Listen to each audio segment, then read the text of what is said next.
We are live! Hello! Welcome to the Prince's Little Game, Vampire the Masquerade tabletop role-playing game. My name's Hale. I shall be the host and storyteller for today. These marvelous people here are my wonderful crew of players, one of which is immediately run off. I don't when we start the game and he immediately leaves. Okay, fair enough. So just to let you know, we're playing Vampire. Vampire isn't a nice game, and while my players are lovely, the characters they're playing are potentially going to do some awful and terrible things this evening.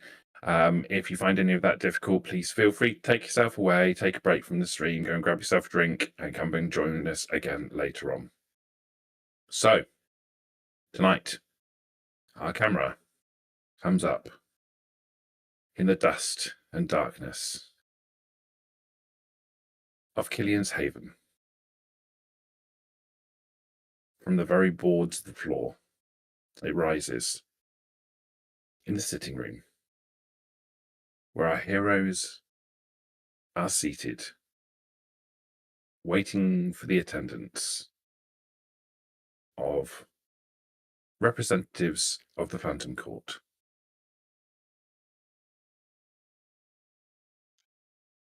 Obviously in silence, just staring at each other. Does anyone have a deck of cards? We can play Go Fish. What's that? Oh, well, I'll deal you 7 cards, and then we take turns asking each other what we have. And if you have it, then you get it. But if you don't have it, and I ask like, "Hey, do you have any 8s?" And then you say, and you don't have it in your hand, you say, "Go fish." And then I draw another card, and then it's your turn. And then you ask me what the card is, and if I have it, then I give it to you. And whoever has the most pairs at the end of the game is the winner. It's a fun game. But I can also lie, right? Well, that would be a sin. You're not really supposed to do that, but like, but you're not really supposed to do. But I don't see why we'd lie, Delphine. I mean, after all, you're a sister of the flock and all, and I'm Delphine right now, not Elizabeth. Really? Okay. Well. Do you want to learn some? Pick up on your tutorials of your blood magic. That way, you can get better at thermatology. And since you're playing Tremere. We could probably do that later. After the visit, since they're coming soon. We don't have time right now. Yeah, good idea. That's thank you, Delphine. You really you keep on me on the straight and narrow. No problem. I really love. So question, do vampires, like out of character, obviously, do they consume like, drinks, for example, or do they eat random stuff, or is it just blood and they puke everything else or something? The latter. In a normal situation, vampires who haven't got ridiculously high levels of humanity can only consume blood. And if you try to consume anything else, food or drink, you will almost immediately vomit it forth back up again. You can, however, temporarily reactivate your internal organs by rousing the blood that lasts for a scene. And during that scene, you can hold down food, you can hold down drink. It will come back up again eventually, but you can masquerade as a mortal for that period. Yeah, it's more like there's no point someone would do that in their haven. I mean, when you do that, you also reactivate your taste, so you can eat and drink and enjoy food. You just don't derive any nutritional benefit from it. So there are vampires, for example, that really still enjoy eating and drinking, or particularly like wine, for example. Or alcohol, like in a social setting. You won't get drunk off of it, but you can imbibe it if you choose to do so. We wouldn't do. I'll just ask Killian, like, do you think it was a good idea to also ask for Isabella to come? I think we should see the leader by herself, it would make things simpler. Like, because we're basically asking her to betray Isabella as well. I don't think how she will react. We're asking her to to make that. a decision as leader of a coterie. She would have to take that back to her coterie anyway. And also, I don't think there's enough trust between us for her to come on her own anyway. So she's always going to bring at least one member. I think we're lucky that it's just one and not the whole pack. Coterie. Fair Are you enough. guys all sitting around in the sitting room, or are you? I would imagine so. I'm sitting. Yeah. Yeah, I came downstairs after changing. Now I am leaning against the wall like an edgelord. I'm sitting next to Harvey and we were talking Okay, on a sofa. I should very much like for you all to make a wits plus awareness roll for me, please.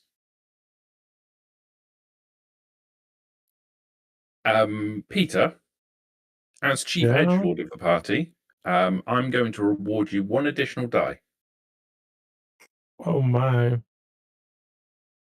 1 success. Oh, it's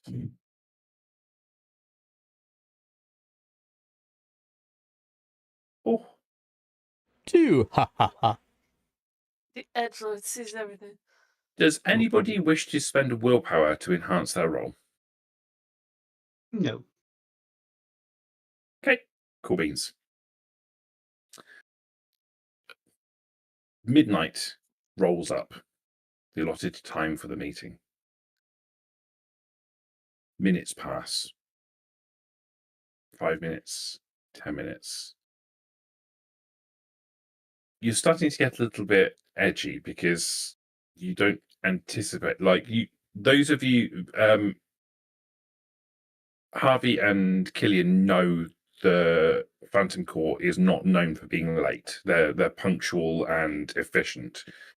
So when it gets to about midnight, it's a little bit of a concern. Can I go and pick up the phone and try to phone them? You dial the number, it rings 8, 9, 10 times, no answer. Okay. Have a look outside the front of the house. Is there anything suspicious? Any activity? Is there any? Do you want to make another wits plus awareness roll for me, please?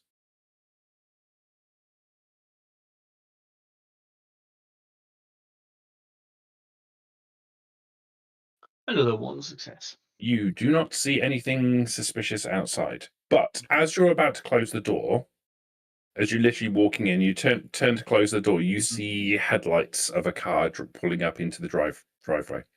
Okay. I shall stand by the door and see who it is. Okay. A expensive looking car pulls up.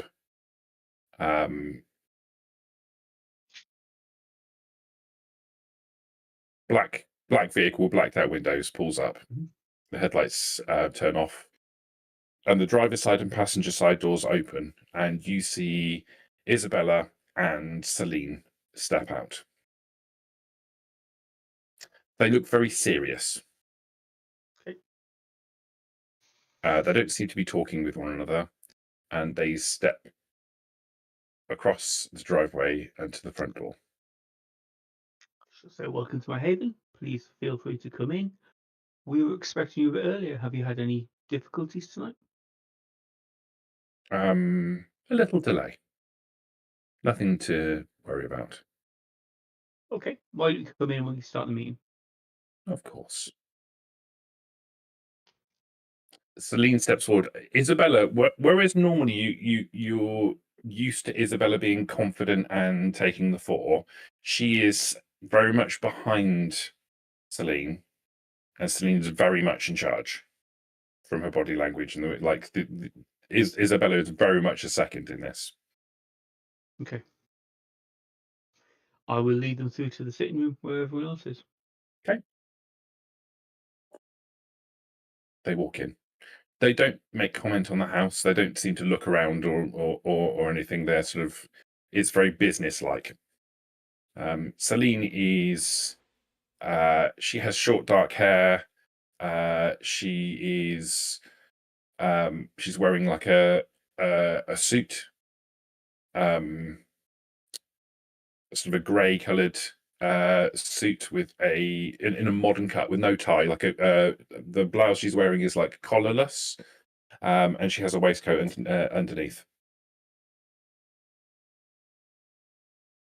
She walks into the sitting room and looks at you all. As she walks in, I will stand up and like do this, like with my dress, like to greet her and smile my fakest possible smile at them. Mhm. That's it. And then sit back next to Harvey.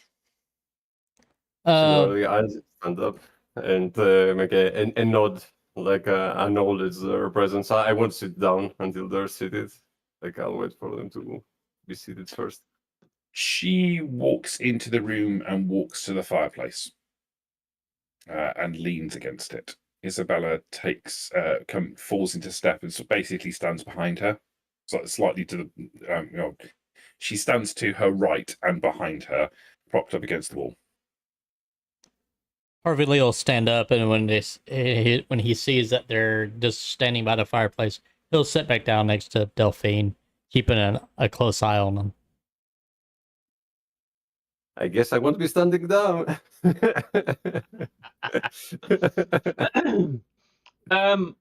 Yeah, so Killian will be the last one in the room. We'll close the door. If they are standing, he will stand. He will lean on the back of a chair. Okay. Thank you for coming. Thank you for the invitation. We've been curious about your setup. How so? We've been curious about how you're set up. Okay. We've been busy last couple of nights. We've had some moderate success against the Rever Knights. We think we're in a position to pretty much take that territory quite quickly.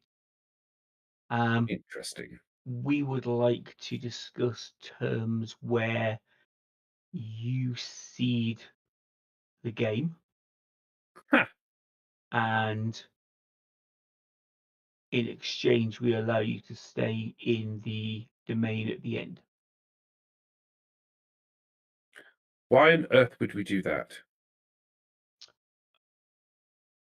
We would offer you compensation in the form of a gift from the prince. What possible compensation could you give us that would rival that of the domain in its entirety, and the debt that is owed, will be owed to the winners?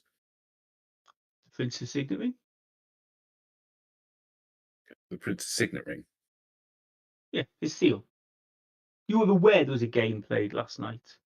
We didn't see you. We didn't know if you just didn't bother locking up, but you were aware that there was a game played last night, a game which we won. Why would you want to hand over such a valuable prize? Because we want the domain. Seed the domain. We will then join forces, take out Gaston, and at that point the game will be finished. This coterie here will be the winners. We will have the charge of the domain, and as per terms and conditions, we will allow your coterie to stay in the domain.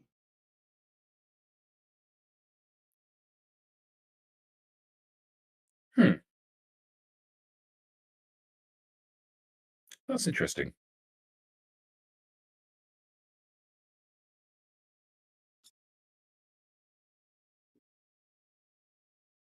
What about the revolutionaries? We've made significant gains against the revolutionaries at the moment. We have 2 left we are concerned about. And we think if you were to join us in a show of force, then we could maybe take out Gaston and the other would fall in line. Gaston's a lunatic. He won't agree to any parley or terms. He lives to fight and kill. Yes, I believe you're correct. Your proposal is interesting. I'm not sure how the rest of my coterie will take it.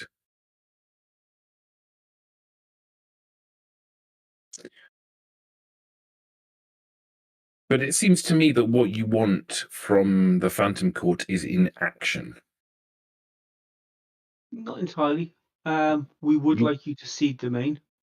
We would like your support as we go after Gaston and possibly Soraya. And what's to stop us from approaching Gaston and joining his side instead? Good luck with that. I hear he's highly approachable and quite often listens to reason.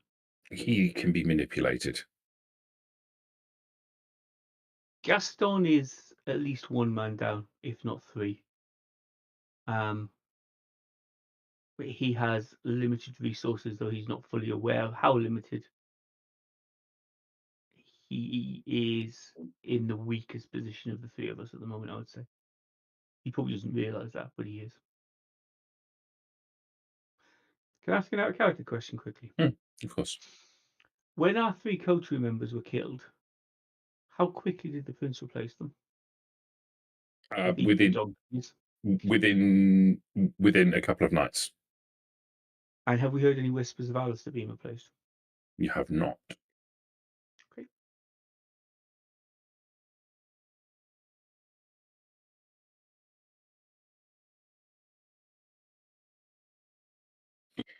That's our proposal. I would be inclined to consider your proposal.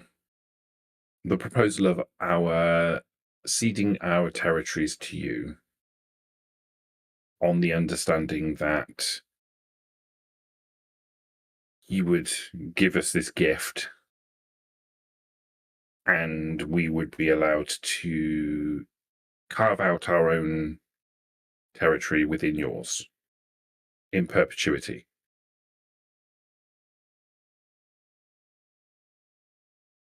You would give us rights to stay within the domain. Yes, you And, would have and feeding rights within the area that we wish to hunt. It would be our domain, but within that domain, you would have an area where you were within the whole domain. We would give you rights to feed, but there would be an area which would be nominally under your control. Yes, and we would become vassals of to you as our lords. Yes, I understand how this works. We would be prepared to consider doing so once the revolutionaries are out of the picture. Once the revolutionaries are gone, the writing is on the wall, and it comes down to a straight conflict between yourselves and the court, the Phantom Court. And I don't know how that would go. We're no slouches when it comes to conflict, but you have some unknown elements, she says, looking at the three newer members of the team.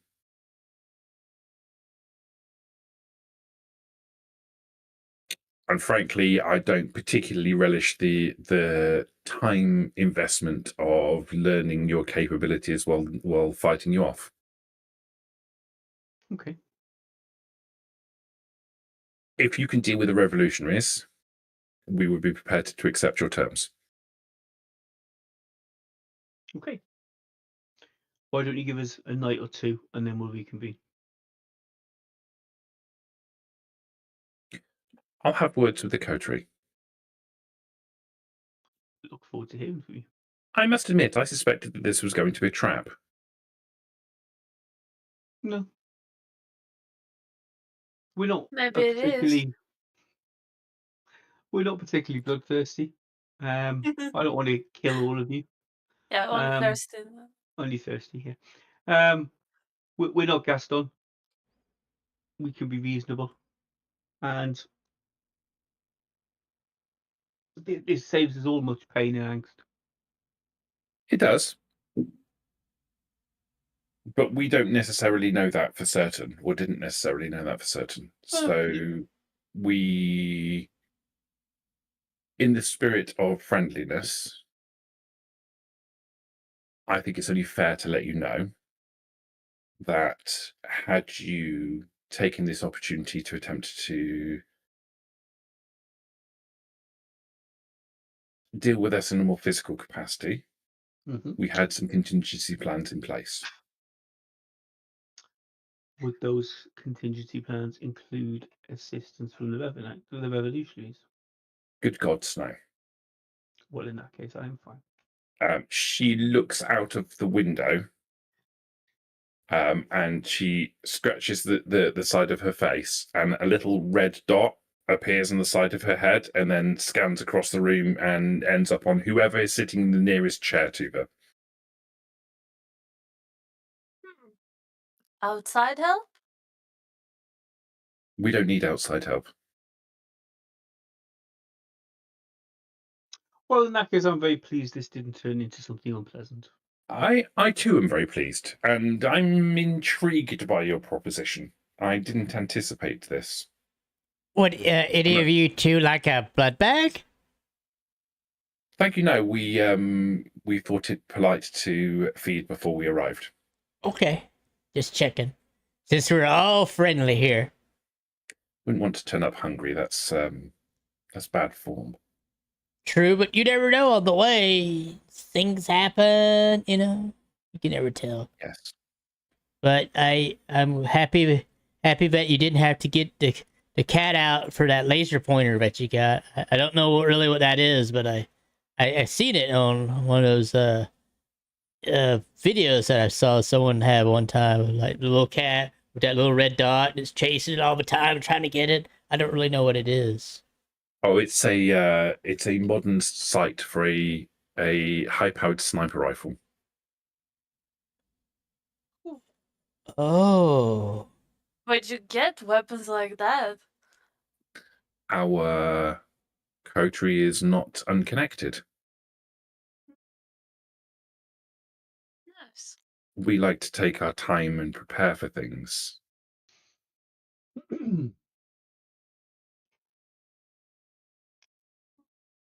Well, I'm really happy that we're able to break bread and talk and everything instead of like, you know, being like a Philistine and killing one another. And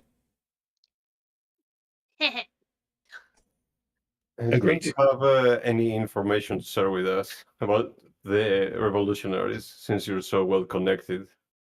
What do you wish to know? We've heard that Gaston is out on a spree of some sorts lately. Probably he's mad about losing a fellow vampire of his. Yes, you asked why we didn't go looking for the seal. The reason we didn't go looking for the seal was because we knew Gaston was going to be out hunting anyone looking for the seal. And in my mind, it was an obvious trap. He was there. We avoided him. It was a risk that we weren't prepared to take. Is he still in that area? Like, I say the area's name, I don't remember it. Like the one near the gallery, was it? Where we faced the ghouls? Was Klitsch? Klitschy. The central area of the domain. Is he sealing it? No, but if he's hunting that area for anyone looking for the seal and assumedly looking for the seal at the same time, that's not a place we have any particular burning desire to attend. There's no point in provoking conflict where there's none necessary. I totally agree. What can you tell us about Soraya? Soraya is an interesting character. It's not typical for a bruja. She is, while she is possessed of the same frustrations that her clanmates have, the rage, she focuses it more into activism than into conflict. She is actually quite a accomplished diplomat. She considers things in much more of a long-term capacity. We've always been a little bit unsure as to why Soraya threw in with Gaston in the first place, because he's like her polar opposite. Initially, Isabella had some positive relationship built up with Soraya, but that seems to have dwindled a little as time's gone on. Okay. We haven't really heard anything from her for a little while. Okay. As I say, give us 2 evenings and we'll be back in contact. Very well. This went better than I thought it would. Yeah, I think this went very well indeed. Thank you for your time. She nods. She pauses for about 2 or 3 seconds, and then, and while doing so, she looks into the face of each of you, and then walks out. Isabella following in her steps. Okay. I shall follow behind them, walk them to the door, usher them out, close the door, walk back to the room. Before they walk out, all right, y'all be safe now, and bless you. Celine doesn't look back, but Isabella does, and she smiles. Harvey will smile back and wave. So Isabella, during the entire meeting, was silent, right? Yes, Like, absolutely. And poker face, like no reactions about. Yeah, so your encounter with Isabella before, she was vibrant and expressive and maybe a little bit flirty. And this was a very different person. This was a person who was subdued, subservient, and not expressive at all.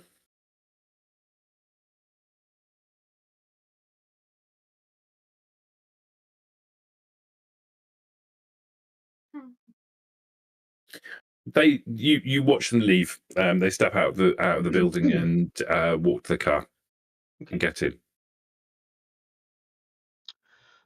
Okay. I'll go back to the sitting room. Are there shutters on the windows? I imagine I so. imagine. Well, you tell me. Yeah, they are, and we will be shutting them. So. Harvey Lee will be like, I don't want that thing on my head and stuff. I just don't want to get shot. I thought that maybe.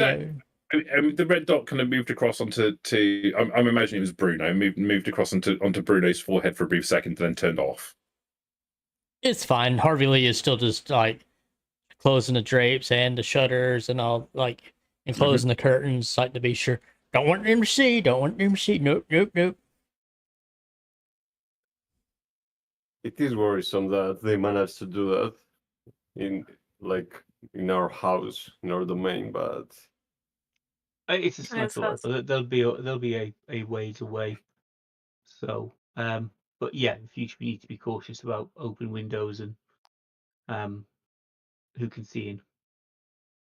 They're obviously very well equipped. I'm glad we were able to bribe them out of this. They seem tougher to deal with than the revolutionaries. They're a little more canny, aren't they? So we've got 2 targets. We've got Soraya and we've got Gaston. Do we try to reason with Soraya, or do we just try to kill Soraya, or do we go after Gaston?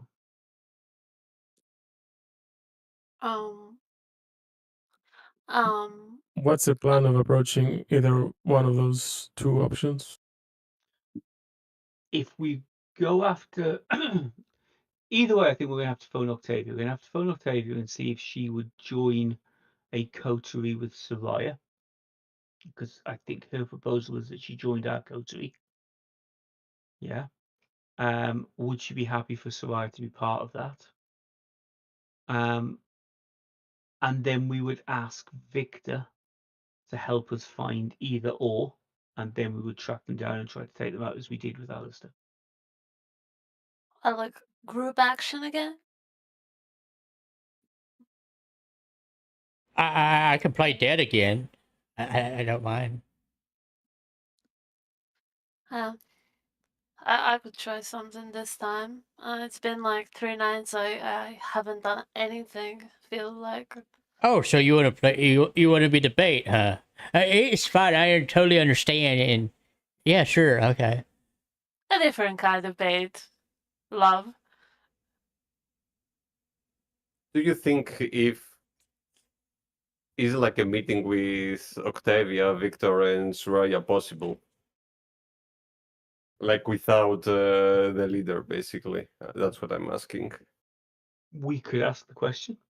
I think either way, we need to get in touch with I want to say Olivia. Octavia.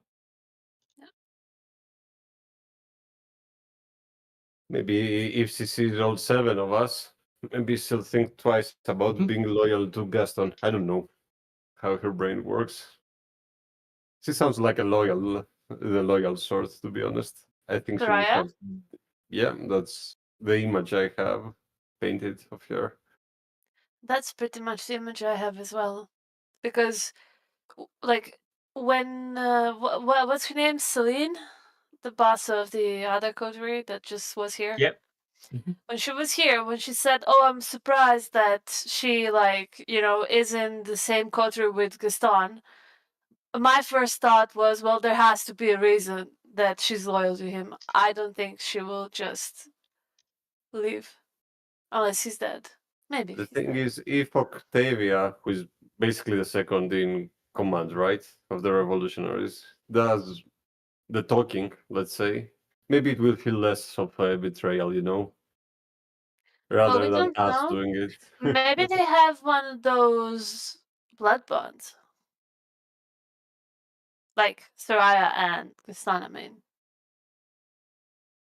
And then, No idea. you know, Then it's better if we kill her, basically, if that's true. But I don't know. I I just think don't know it's a if that's the safer case. option for us.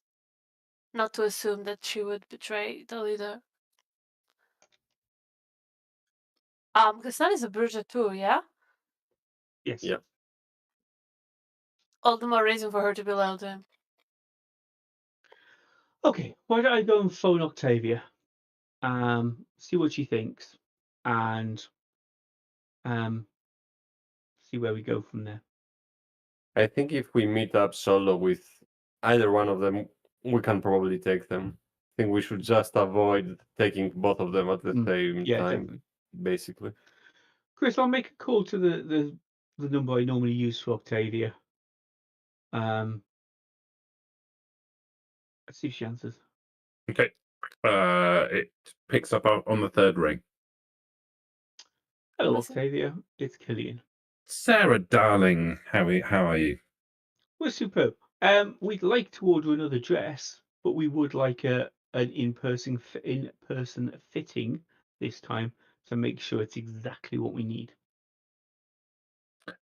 Okay. That's a little. When? At your convenience, but within the next night or so. Ideally tonight. I could come now. That would be perfect. If it's that pressing. It is very pressing. I think we may be drawing to a conclusion. Very well, my dear. If the party is going to be that soon, I suppose we can't do anything about it. I will contact my people and arrange for someone to come to accompany me to arrange for a fitting. Any particular location you have in mind? Your apartment? Yeah, my apartment would be perfect. I'll make an effort to try and sort that out as soon as possible for you. Superb. Thank you very much. She hangs up.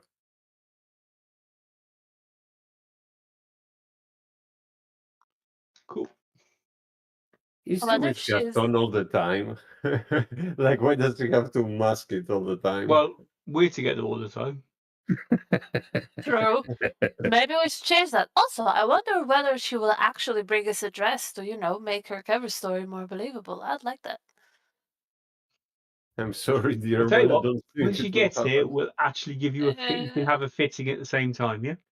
Yeah, I mean, like if someone is following, then they would actually believe it. Yeah. Yeah.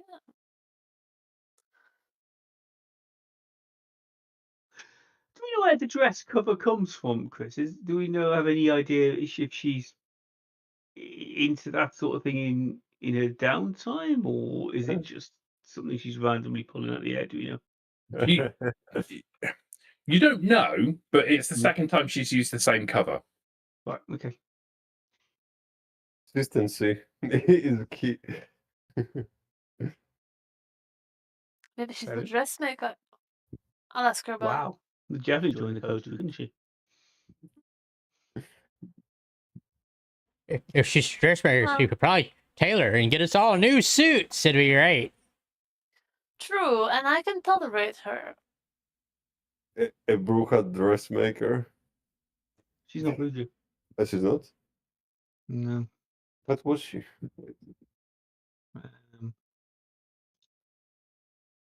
Was I she think Toreador. Ventry. She's Oh. Ventry. Okay. One of you bastards. Yeah, it was better. Okay. That makes sense. That could work, maybe. Chris will hang about and wait. Okay. About an hour and a half later, a car pulls up into the drive, and a van follows it. Okay. You see. I'm imagining you're looking through the peephole of the door, and you can see that she gets out of the car. She's on her own, but an older-looking man steps out of the van. He walks to the back, and he brings a very large case with him. The thing goes like this. It's like it looks like it could be almost the size of a wardrobe on wheels. She brought the dress, Killian. She brought the dress. Okay, we will. Oh, why don't you open the door, Sarah? She talks about a meeting of Sarah Jane and dress fitting. So, for anyone watching, why don't you open the door and have them in? Of course. I walk to the door. I look down at my dress, which is currently red, and I think about how it's time to change it because I've had it for like one entire scene. So I open the door. Oh, hello! It's so great to see you, Octavia. Darling, This she is my steps dress. forward and puts her arms around you. I put my arms around her as well, around her waist. It lasts. Yeah, and then I'll let go. This is my man. He'll be able to sort you out. I turn to the man. Hello, are those my dresses inside? Oh, you're such a lifesaver. Please, please come in. The man's like an elderly. He's probably in his 70s. He has kind of slightly long, slightly messy hair. He has a pair of wire-framed spectacles on the end of his nose, and a pencil tucked behind his ear. But he's wearing a beautifully fitted suit. No jacket, with waistcoat and shirt and tie. Beautifully fitted trousers and very shiny, quite expensive looking posh shoes. He has around his waist a belt with a pouch attached to the side of it, and it has pencils and needles and a tape measure and things attached to the outside of it. He's obviously a designer or a seamstress or something like that. A seamstress? Tailor of some description. Yeah. Yeah, well, all the same, I keep the door open. I look very excited as I lead them in. He pulls the large wardrobe on wheels. It's made of like it's like a Kevlar case. It's quite tall, but it's on fairly large wheels, and he pulls it up into the house. Can he do it by himself, or does it look heavy for him? It looks heavy, but he seems to be able to manage it by himself. All right, then. As he enters, does Octavia follow? Yep. Yeah. As she enters, I close the door, and while I do, I say, "Oh my god, I can't wait to try on the dresses." I say it as loud as I can, so for anyone listening to hear that. And then I turn around and I say, "Killian, guests are here." Okay. I guess I will entertain the guests for a while. So, would you like to drink something, Octavia? Some wine, perhaps? And I look No. at her like, Not necessary to maintain the masquerade now the door is closed, my dear. My man will just wait. All right, well, I didn't know about him, so. He is one of my boutique owners. Oh, all right. I understand now. Out of character, he's a ghoul, right? He is a ghoul. All right. Oh, I understand. Well, make yourself comfortable in our sitting room then, because Killian will be with you right in a second. The rest are already there. She walks into the sitting room. As she walks into the sitting room, she looks at the windows. Are the windows, the shutters closed? Yeah. After what happened earlier, yeah. As soon as she notices they're closed, she walks in and she sits down. I follow. But I glance at the man. I glance at the ghoul. No, the ghoul's standing by the front door with a case. Okay. Octavia, between you and me, are there actually any dresses in there? Well, it wouldn't be much of a cover if I didn't bring some supplies with me in case I was caught. I might take a look while you talk to Killian, if I can. Of course. I walk out, hang out with the ghoul. He seems actually really happy to actually be doing his job. And he opens the case, and when it opens, it kind of folds open, and there are 2 rails on the inside, and they contain a selection of really quite beautiful couture dresses. All of them beautifully made. Like, do you know what you're looking at? Me? Yeah, let's do a little roll to see if you know what you're looking at. Sure. Let's go with. I don't even know what we can go with. Etiquette, maybe? Yeah, let's try etiquette. Etiquette and probably intelligence or wits. Sure. Let's go with. It doesn't matter for me. It's the same. Okay. I'll play intelligence. Yeah, these are expensive couture dresses, beautifully crafted. Looking like you quickly look over the dresses, you look at the stitching, you look at the style of them. There's styles that go. They're all very modern, but they're all modern style dresses based on historical designs that have been upgraded to fall into line with what is considered to be modern chic. You would not be surprised to see any of these dresses in high society and anywhere in high society. They're honestly, this is a treasure trove of beautiful dresses. I will just enjoy myself looking through the dresses while they Sarah talk. still in the same room, or is she going to a different room? Delphine, I think, is in the hallway, right? Yeah, Delphine was in the sitting room, and she walked out into the hall because the guy is standing in the hall. Yeah. Okay, if we leave the door open, conscious I don't want to exclude Delphine from the conversation. Don't worry, Killian. We'll see her in 2 hours or something.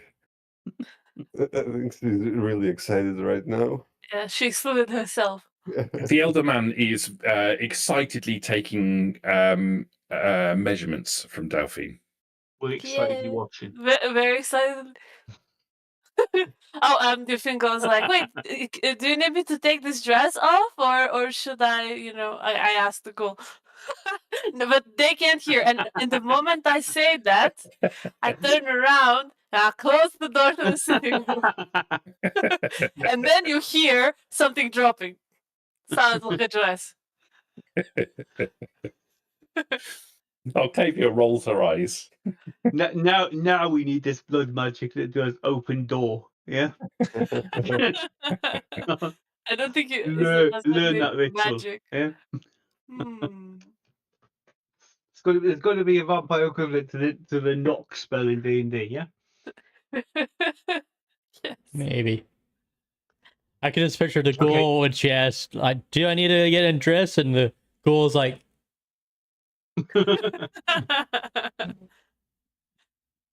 All that behind closed doors. oh,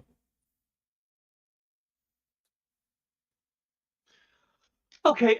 We will sit down with Isabella. Octavia. Okay. Apologies. Octavia's already, when you walk into the room, Octavia is already sitting down.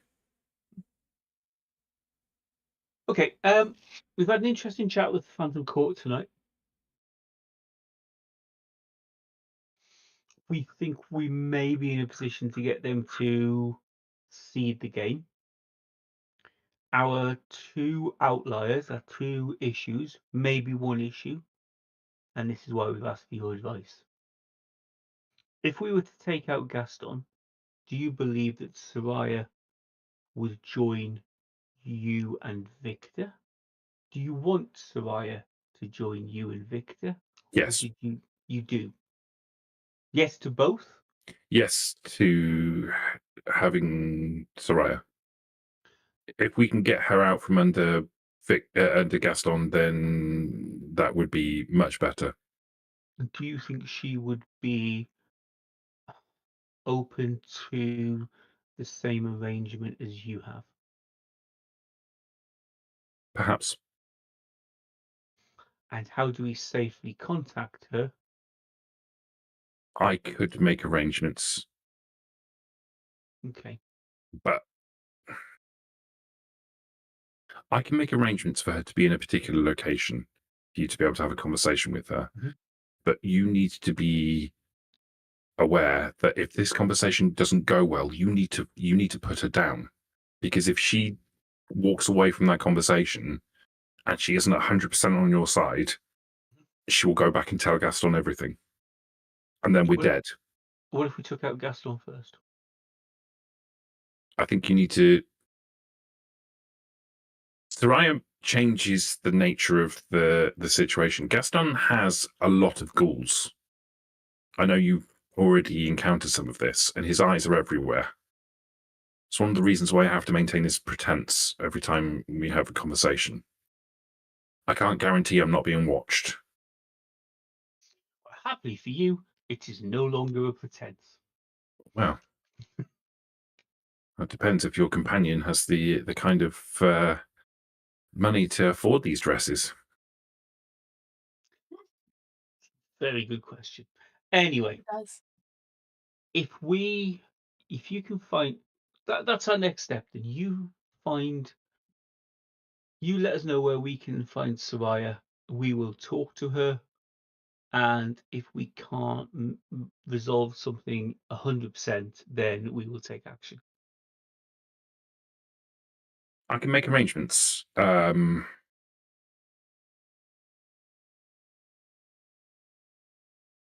phone Victor. Victor's currently keeping Gaston amused. Okay. I can make arrangements to have Victor take Soraya somewhere where you can have a conversation with her. But you, as I say, you need to know if that conversation doesn't go well, you need to be putting her down. No what? We can't. I can't risk it. I understand. Alistair's very quick and nearly got away from us. Yes. Through use of disciplines. Yes. Do you know if Soraya has the same capabilities? She's very quick and very strong. Okay. It's that ability to get away that worries me. Yeah, Okay. I can understand that. Controlling your environment is probably your best bet. Yeah, agreed. The easiest way for me to get her away Mhm. would be to get her to go to one of my boutiques. Okay. I can If you- fabricate some kind of emergency that I need her assistance with. You can do that and give us the address, then we can meet her there. And as you say, in close quarters, it's going to be harder for her to blink away. Do you think she will react in a civilized manner when she sees an opposing coterie in that It depends on gallery? it very much depends on how you approach her. If you approach her with open hands, then she'll talk. She's unlike Gaston. Gaston is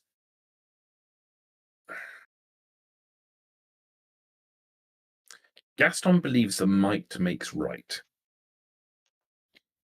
He strikes first and asks questions later. He is filled with rage all of the time. And as a result, he reacts poorly to any situation that's presented to him. Soraya is cursed with the same rage, but she knows how to negotiate.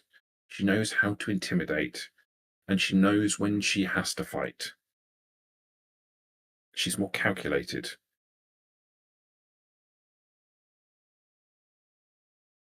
She will be a formidable foe if you have to fight her, but if you approach her right, that won't be necessary. Yeah, I think that every time I see Gaston as well. So. Okay, if you can make the arrangements, then we will meet at the boutique.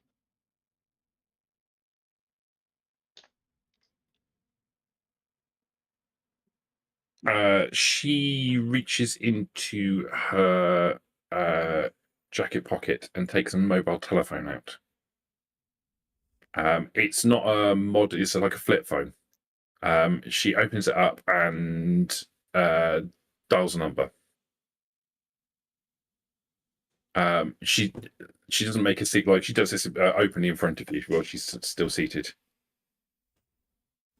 Victor, tell Soraya I need her at one of my boutiques. She gives an address which is very close to the center of the domain. Where you were on the main road that runs down the middle of the domain, where you were effectively looking for the seal. Yeah. Previously, on the revolutionary side, there is there's a road that runs down the back of it, and she gives an address down there. Okay. Tell her I have a customer that I need some assistance with.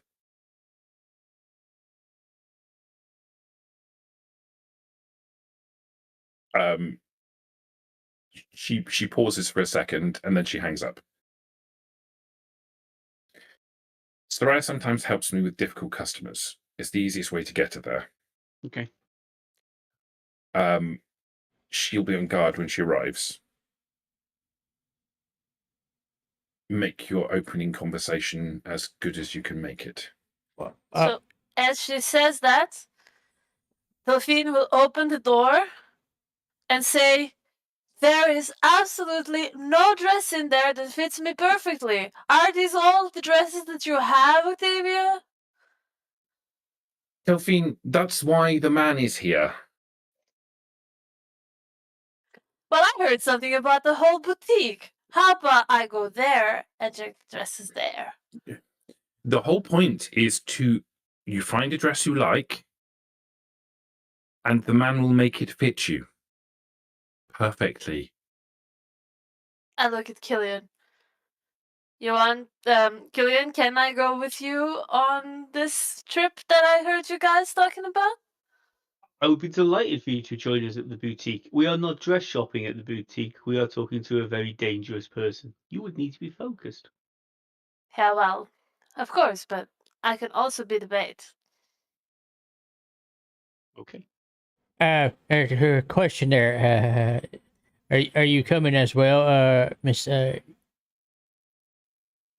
Isabella? Octavia. Octavia. Miss Octavia, are you coming with us as well? I'd rather not be there. Yeah, just in case you guys have to off her. Yeah. Well, that does make sense. Okay. You can go with my man. Okay, let's go. And do you mind if we shop for dresses after it's all done and said? And I everything? don't care what you do after that. Okay, I was making sure before They are the little lady here. She glances around the haven a little bit and then looks back at Delphine. They are expensive dresses. Yes, they're expensive, and this is not my haven. I'm just temporarily here, alright? Oh, okay. Just temporarily on hard times. I understand. It's the little game of the prince and so on.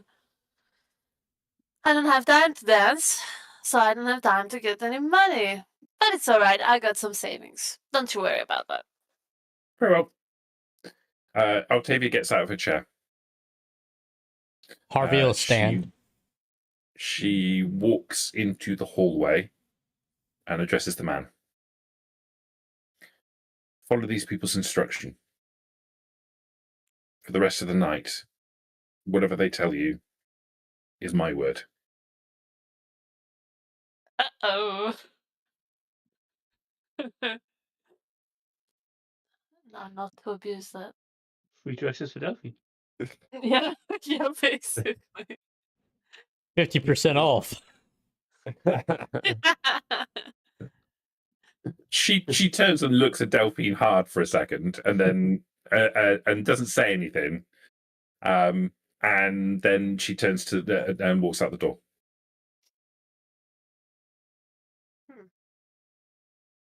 Okay, so should we go? Like, not miss the appointment? You dissed your house pretty hard, Killian. I don't know how I'd take that if I were you. Well, I'm not overly fussed, to be honest. It is what it is. And it's more special than first glance shows. So I'm more than happy for people to underestimate it. Plus, she's very reasonable I with the guess rent. you're used to that. Very reasonable with rent. Thank you. Okay, so the guy's got a van, yeah? Yeah. Kind of large, kind of Mercedes Sprinter van type affair. I think well, my view is if we all got in the back of the van, there's less chance of us being ambushed. 100%. So as a group, I would suggest we do that. It does mean if anything goes wrong, we're on foot. But push comes to shove, we can flag someone down, drag them out, and steal a car. So we will go with the ghouls van? I think so, yeah. I think Have it gives us we- advantage. Is our van still in that parking lot? Did we ever retrieve it? I don't remember that. I can't recall. No. I think it's still there, But to be did honest. we- It's still there. Did we bring the stolen van? Or did Yeah. we leave it? Didn't we burn it with like? Didn't Harvey burn it? I thought Well, we that's- Yeah, that was the first one. Then That's true. Yeah. No, you're right. You did. No, you're quite correct. Yeah, you burnt the stolen vehicle, and you circled back and took your van back. Right, then we are not vanless. Maybe we split then. Is there any point in splitting I it? would just worry that if Gaston's looking for the van, if he's still out prowling, Oh, okay, yeah, fair enough. it Okay, yeah, allows us to get under his radar. good idea. Then it's safer, yeah. Well. He might drive us back. Harvey Lee will go upstairs and change into his warded clothes. That way he's all prepared.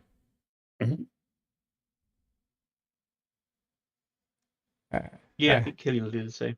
I don't expect everyone- Bruno to have any changed clothes. I don't know.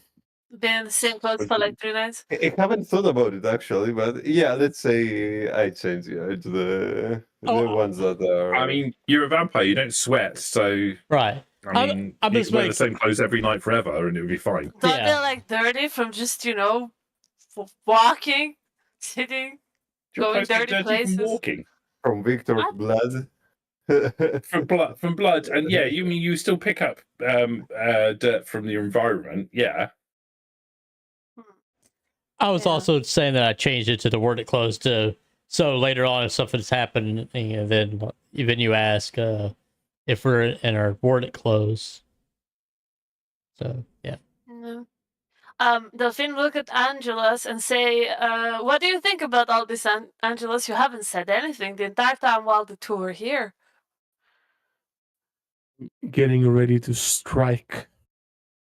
No point in changing wardrobe when it's gonna get messy at the end of the night. So what, you have your sword with you or something? Yeah, I have it right here. You want to taste? Does it have any blood on it? Only one way to find out.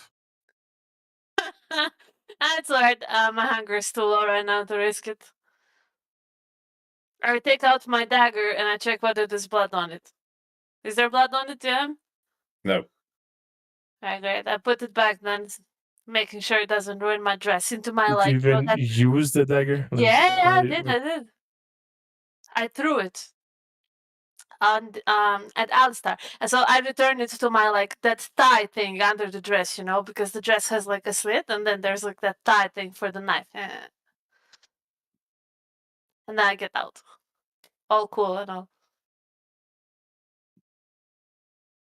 Okay, Are we so gonna I guess go we're on foot? No, we Nope, we're said going in the to back go of the with printer van. van.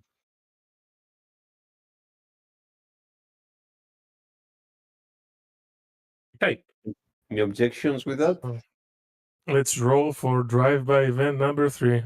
No, Ghoul will drive. Yeah. Who's going to drive? You guys are all in the back of the Sprinter van, which once you climb inside and close the door is pitch black. Can I sit next to the driver? He likes me, no?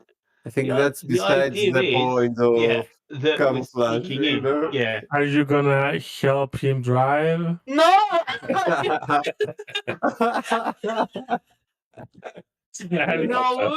No, it's a no.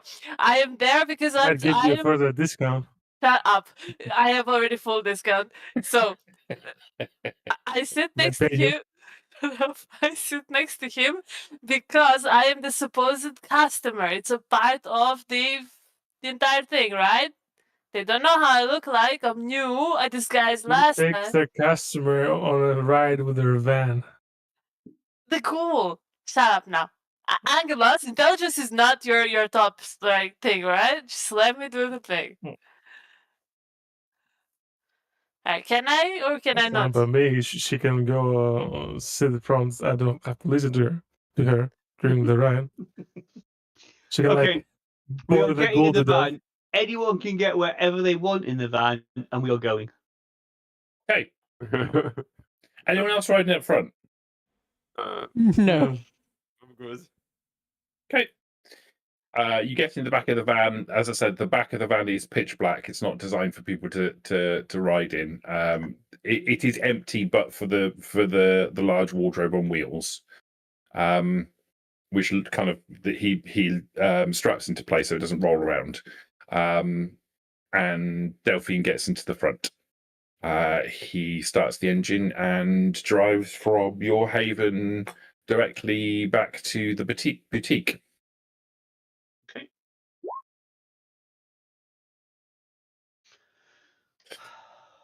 I heard So, the roll. Why Yeah, would you good roll? roll. It's only Because, one like, success, guys. It's fine.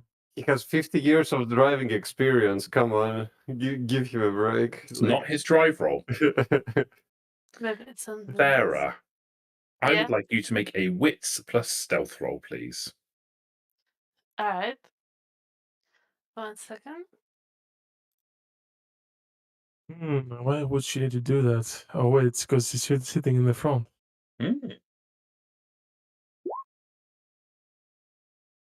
Okay, so Nice. oh my god, Is that a critical?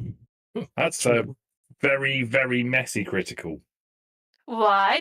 There's only. Wait, there's 3 good ones and 1 bad one, right? Yeah.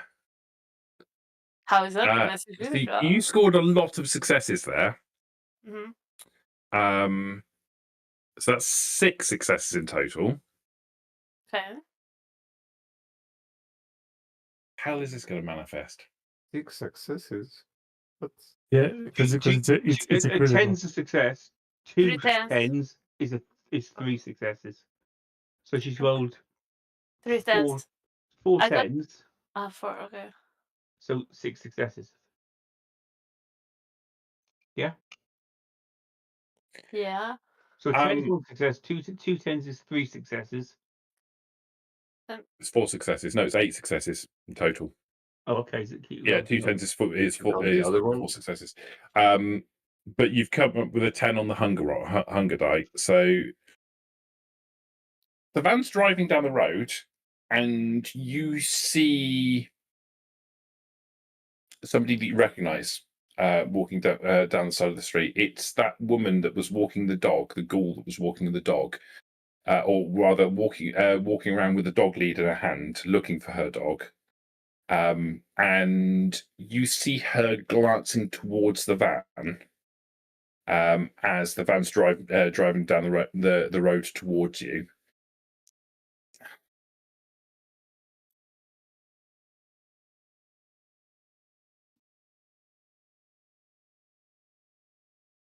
I think we'll do it this way.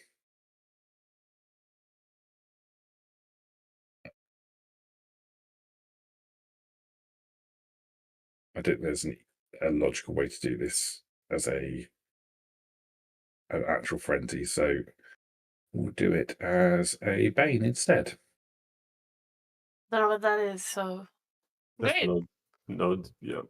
Got a bunch of successes. Must be good. Yeah. It is good. So you see her with plenty of time, and you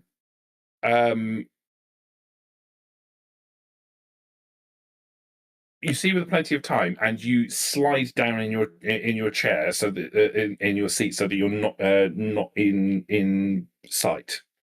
And you're pretty sure you've caught it long before she has an opportunity to be able to see you in the passenger seat. You kind of slide down into the footwell of the seat and stay hidden. You, however, as you're doing that, you can feel in the pit of your stomach your beast writhing. What? My beast? Your beast. I'm a beast? Within each of you, all vampires, there is a beast. It's not a physical thing. Mm-hmm. In many ways, it's a spiritual or mental thing. It's effectively your basest thoughts and desires.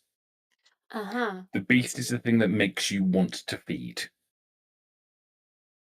And in this circumstance, you've rolled a messy critical, which basically means that your beast riles and tries to deal with the situation as efficiently and quickly as possible, but there isn't anything for it to do. So you feel it writhing within you. As a result, your Bane kicks in. So the Toreador Bane, you basically get a compulsion. The Toreador Bane is about beauty and ugliness. I'm not a Toreador, by the way. Oh no, you're not, are you? What? You're I'm a Malkavian. Malkavian. That's Oh, different. great! It's even far Better. worse. That's even better.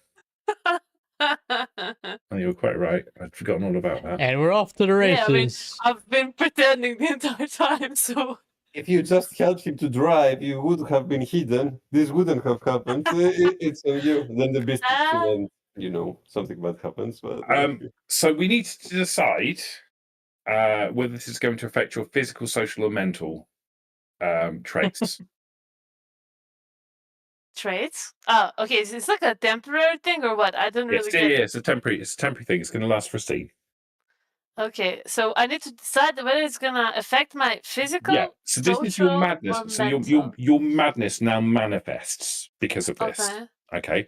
So we need to decide how your madness manifests and whether or not whether it's going to affect your physical, social, or your mental traits in the Okay. process.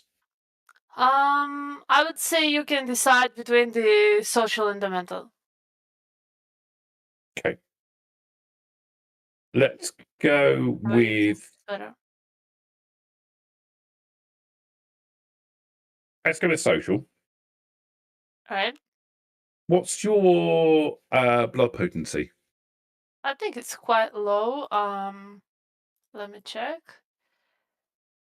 Just need to see where to check that. Blood and XP, right? Or not? Yeah, it's only one. It's only one. Okay, so you're going to take a 1 die penalty on any social based roll in the next scene. Okay. And this is your madness manifesting. So whatever quirks that go with that madness will play out during this scene. All right. Okay. I get it. So I just, like I know what my madness is, and then whatever it has to do with that, now it's stronger, right? 100%. All right, that's gonna be so fun for this. This is the full manifestation of your madness during this period. This is what happens sometimes. Out of character, we are fucked. Yeah. Oh, brilliant. Fabulous. All because you wouldn't sit in the back of a dark fucking van. Well, Well, fuck you. Fuck you, yes. Sarah, Well, any I don't fucking care. Sarah, any vehicle scene, hey, can I sit in the front? Can I sit? Can I sit in the in the passenger seat, please? Maybe we'll find a helicopter. it's true. in everything, it's insane in games, in everything. Alright. They find a helicopter and immediately argue over it. Perfect. Okay, so the van pulls up to a stop outside a little boutique just off the main strip. It's a small. There's a glass front to the store, and there are beautiful dresses hanging from mannequins in the window. The man pats you on the leg, gets out, and unlocks the door. With the leg. Yeah, I clean pats it. you on your thigh. I clean it and I leave. And also, I suddenly become really obsessed with how my dress looks like, and I wonder whether he soiled it for good. This is the dude that you took your dress off so he could take his measurements from you. He's already had his hands all over you. Yeah, but things are different now. Okay, fair play. He unlocks the door of the boutique and turns the lights on, and then moves to the back of the van and opens the van. Let's get off. Unhooks the wardrobe and wheels it out of the back of the van. Okay, have a quick look. Can we see any of Gaston's ghouls? Negative. We will pile into the boutique, blissfully unaware of the carnage that is about to follow, thanks to Delphine. The boutique itself, the showroom side of the boutique, is filled with beautiful couture dresses. It's open in the center. There's wooden floorboards. The walls are brickwork, but it's kind of minimalistic in its decoration.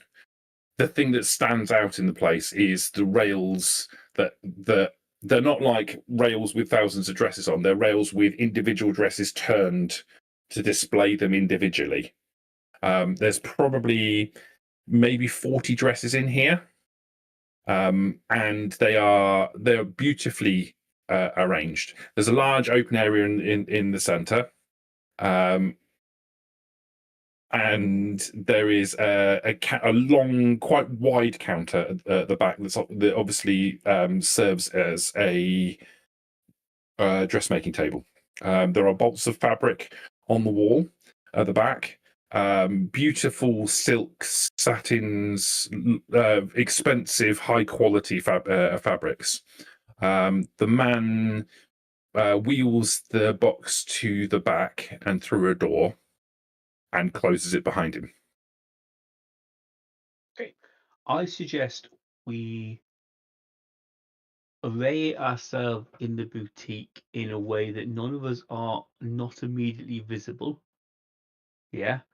And can be clearly seen that none of us are carrying or holding any weapons. We may have weapons on a person, but we're not holding them.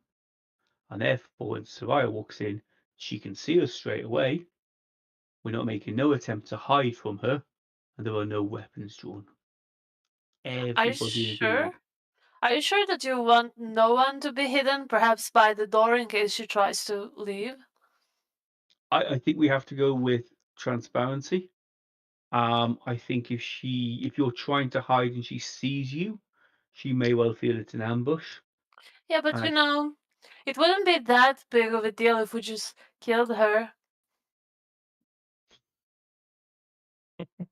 Why don't we try talking to her first? Because if we kill her in here, think of the damage to all these beautiful dresses.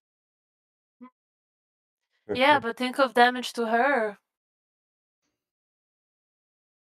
Okay. Oh, okay. Clearly fucking nuts. Right. So, is everyone who's not a couple of marbles short in agreement with the proposal? Is there anyone else in the boutique?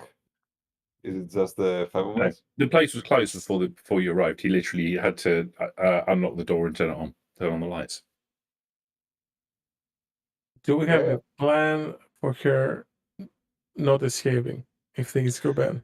So I think what we do, we talk. Yeah. And as we talk, okay, we subtly make sure someone is between us and the door. So if she tries to bolt for the door, we could get there. I think if push comes to shove and the negotiations don't go well, I can convince her, not to leave the building. Okay, we'll give that a try. I mean, there is a little changing room. It's not very big, but it wouldn't fit all of you in it. But one of you could possibly sit in the changing room. I'll go sit in the I'll just changing sit- room. And Harvey Lee will I'll go. just sit by the door then. Okay. She can just walk past me and Yeah, I'll- as long as I'll- so, I'll so be clearly between- visible as she enters, it's clear that there's not a trap, there's no one hiding, unless it's Harvey Lee in the changing room for reasons beyond my knowledge or ability to comprehend. But there we go. Great. I want to be in the middle of the room. It's the But best you may- place for me. You may be in the middle of the room. Yes, I will. Have we noticed, Chris, our character, have we noticed a change in Delphine at all? No. It won't be immediately obvious unless she's broadcasting it. Like Okay. a physical change isn't visible, right? No. Oh, okay. Okay. And we shall wait. Several minutes pass before you see somebody walk past the window and up to the door. She stops. You see Soraya. She has kind of olive-looking skin. She's quite pretty. She's wearing loose dark colours, but her clothing is loose. She's wearing sort of these very kind of baggy, loose trousers. Her jacket is long, and as she moves, you see that she has a knife attached to her belt, which is mostly concealed by her long coat. She has long dark hair that's braided. She stops at the door before she opens the door, and she's looking through the window at the four of you that are visible. Phil, Yeah. are you actually visible, or are you obfuscated? No, we are visible. We are clearly visible. We're trying to be open about this. Okay. She looks straight at you. I will nod to her. How pretty is she exactly? She's pretty, but she's not stunning. So she has like the trait of being pretty, but not the stunning trait. She has the lower level trait to you. All right. I don't do anything. My God. She doesn't open the door. She just looks at Killian. If she's not moving towards the door, Killian will move towards the door and open it. As you move towards the door, she takes several steps back, and you Okay. see her. She reaches across her body, and she places her hand on the hilt of her knife. I shall open the door and say, Sabaya, why don't we have a chat? We don't want any trouble. We don't want any physical confrontation. We simply want to talk.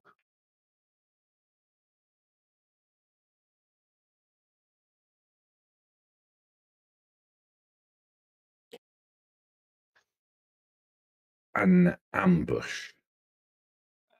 We would be hidden for an ambush. We've made no attempt to conceal ourselves.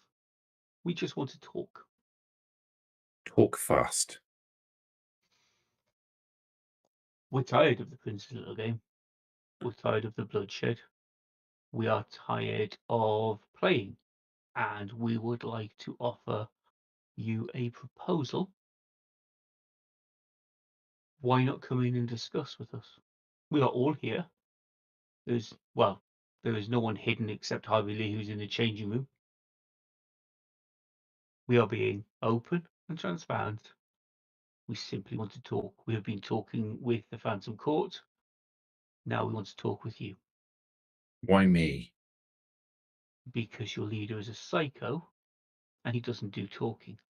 No. Why me? Why not the others? Because in our opinion, and that of the Phantom Court, you are the most likely successor should anything happen to Gaston. And to be honest, we're all a little surprised that you're not leading this coterie from the off.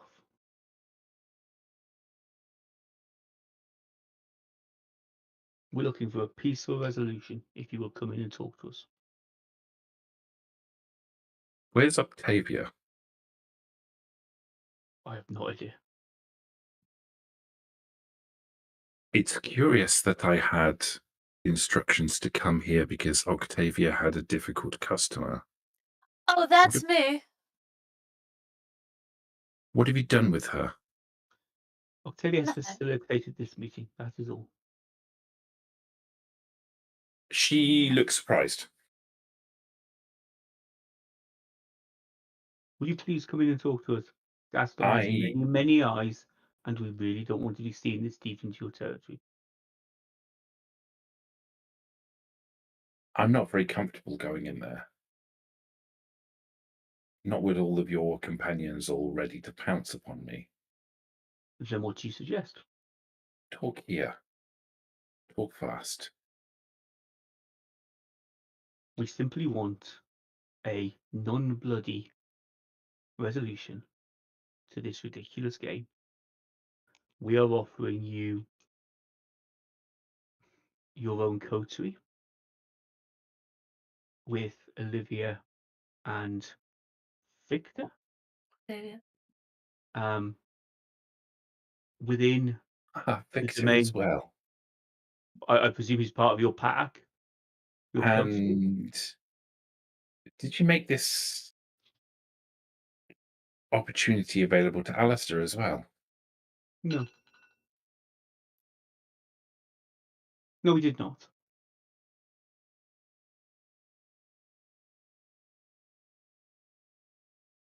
And nor were we to Gaston.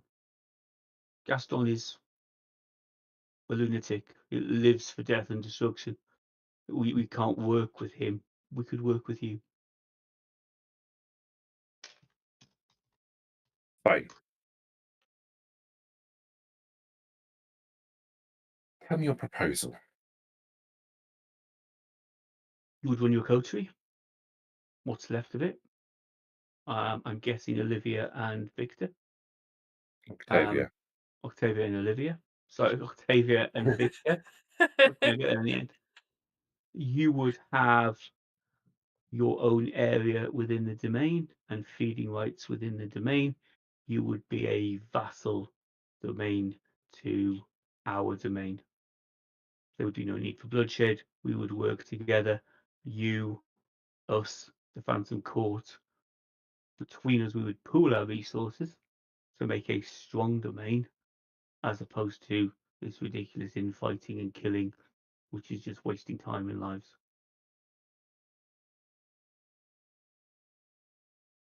It's an interesting proposition. But you want me to give up everything. You want me to give up loyalty to my clansman. You want me He's a to... madman. He's my blood. You want me to give up the chance to win the game. And afterwards, I'll have a tiny coterie. One Recruit. that owes fealty to your coterie. So perhaps I need you to sweeten the pot a little. What would you like? She looks over your shoulder into the boutique and points at Angelos. You want Angelos as part of your coterie. Yes. That would be a decision that Why not come in and talk to him? It would be a decision that Angelos would need to make. That would make your coterie 4 hours 4. I can see how. Indeed. It would balance us out. Mhm.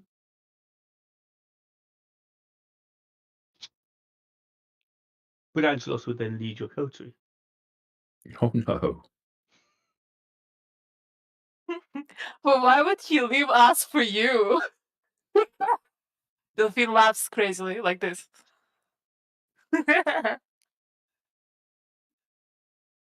I've been doing a little digging.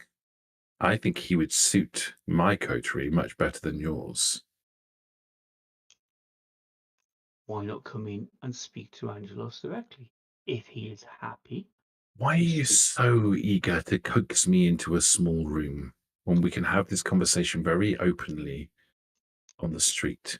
Because I don't want you running away. Interesting. Can I come out now? Does she Yeah, you can know? come I out mean now. her. I don't mean her any harm or anything. That's why I'm hot. That's why I'm in here, because I just don't want her, thinking I'm gonna do like Tremere shenanigans to her. Step out, witch.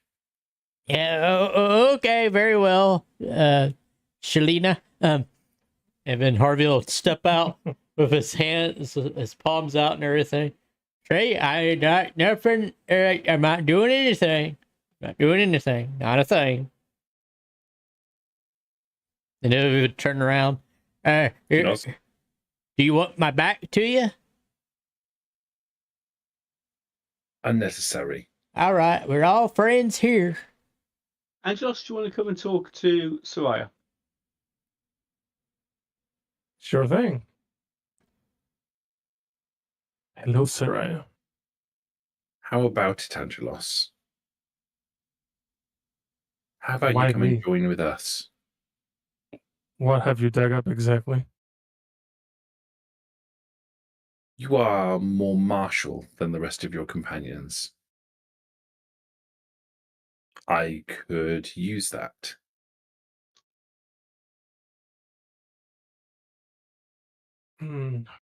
Well, maybe then you figure out that I'm the only one that is mostly martial about this coterie.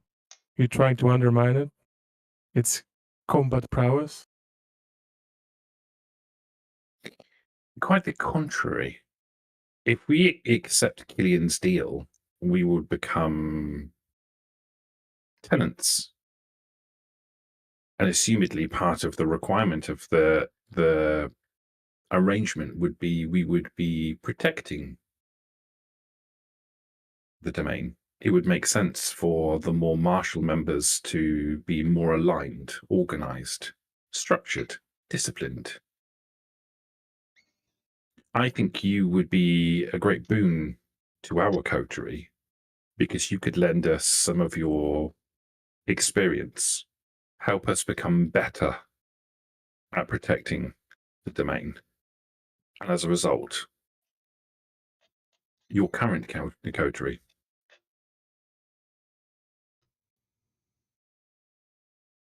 Well, if it comes down to it, I'm more than happy to agree. So hostilities can cease and we can all end this little game. I'm new to this coterie anyways. I wouldn't mind transferring to calm the waters. Plus, we have more fun.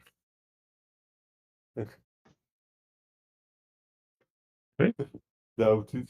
There you go, Stay, man. Squire. You have your man. We have a deal. What do you plan to do with Gaston? Get him on his own. Kill him. Getting on his own will be difficult. Maybe you can. I have no interest in betraying Gaston physically. We are from the same blood. But I'll stand aside. Okay. So if you agree to stand aside, at the point we defeat Gaston, you, as nominal leader of the revolutionaries, Celine as leader of the Phantom Court, and our coterie will go to the prince and declare the game over, and you two will formally cede to me or to my coterie. Agreed? Are you the leader of your coterie? No, Harvey Lee is. Sorry, repeat that. Harvey Lee is. Yeah. Then why am I talking to you? I'm the talkative one. And also, I thought it was wise for you to speak to him instead of me because, again, you know that I'm a witch. She turns to look at Harvey Lee. Is that agreement acceptable to you? Why, yes. Yes, it is. Then I will stand on the sidelines. Do you want to And once shake you've on dealt it? with- She takes half a step forward and starts to raise her hand, and then she looks down at her hand and goes, No, your word is more than sufficient. Well, if you want to, you can always shake my coterie mate, Killian here. It'll be much safer. I know my I'll step client's forward and hold her reputation. hand. She looks concerned for a brief second, and then she extends a hand towards Killian. I'll take a hand and shake it. I mean, we could even do a blood bond if you want.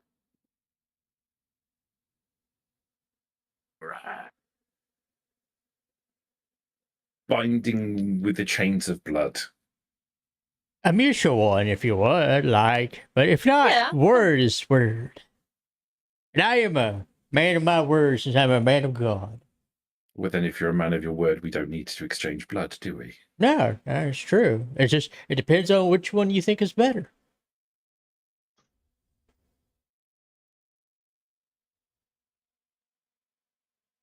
Tell me about Octavia and Victor.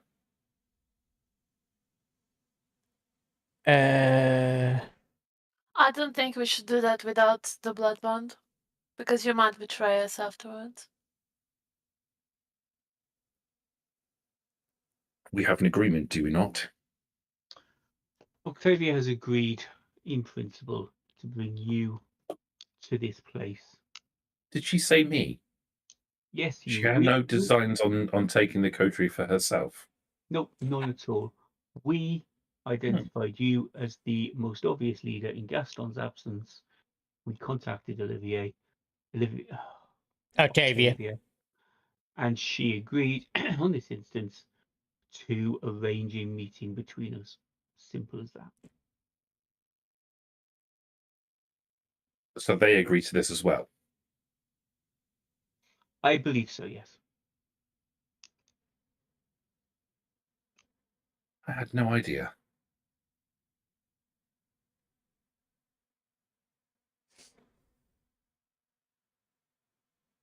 Why is it so surprising to you? I thought Octavia would want to take the coterie for herself. Well, apparently they thought you were more of a leader than herself. Fine then, we have an agreement. Okay. I will take to the sidelines. With your permission, I will go hunting in your territory. Yep. And then I can be legitimately out of your way. It is granted. Once this is over, once you've put Gaston down, Angelos will talk.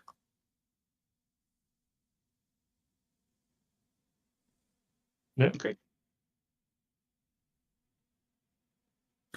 She nods. She takes several steps backwards, backing away from you with her hands open. And when she's about 10 feet away, a couple of meters away, she turns on her heel and walks down the corridor, down the alleyway. Okay.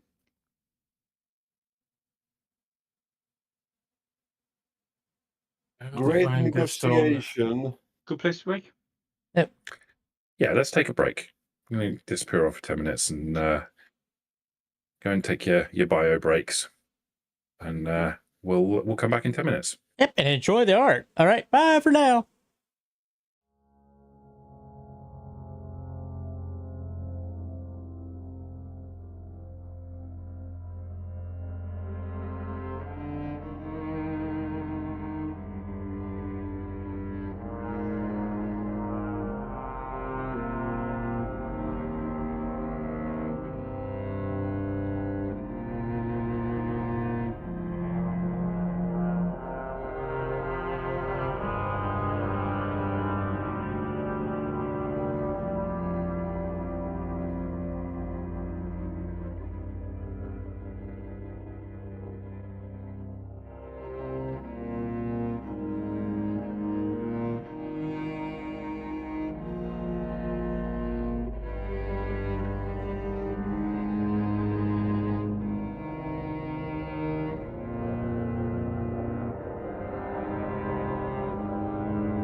Welcome back. Our camera comes up as the meeting with Soraya has just concluded in the alleyway next to one of Octavia's boutiques. You can see the shape of Soraya in the distance walking down the alleyway. Is there a phone in the boutique? There was a phone on the desk, yeah. Okay, I'll pick it up and phone Octavia. As he goes towards the phone, I take a dress from the side and I ask Angelos if he can help me put it on. No. But it's your And last I chance. signal to him that I want to talk to him, so he should come and help me. We can talk here. I don't need to put a dress on you. No, you don't. Oh my god! Like I tried to tell him, okay, you're not actually gonna do that. I just want to talk to you. All right, fine, I guess. Jesus. So I drag him away to like a side of the place, and I ask him, so do you actually think that she doesn't have a ulterior motive in dragging you out of here? How is she gonna enforce them? I mean, just think about what's going to happen after the Prince's Little Game. Like, do you want to be basically coerced into killing all of us with them? Since you are the How martial character. will I be coerced? I can just camp to you guys and say, okay, they're dealing in bad faith, and I'll just get back to the coterie. Can you really do that once you're a part of their coterie officially? Aren't you like bound Yes, to the coterie? unless you guys don't want me back. No, but what I mean is, aren't you bound by like coterie law or something to not harm your coterie members, things like that? No. Alright. Well, if you want an alternative to her suggestion, I would just like to tell you that I may have a very good offer for you. Just let me know if you're thinking about it. And I leave. All right, that happened, and I leave as well.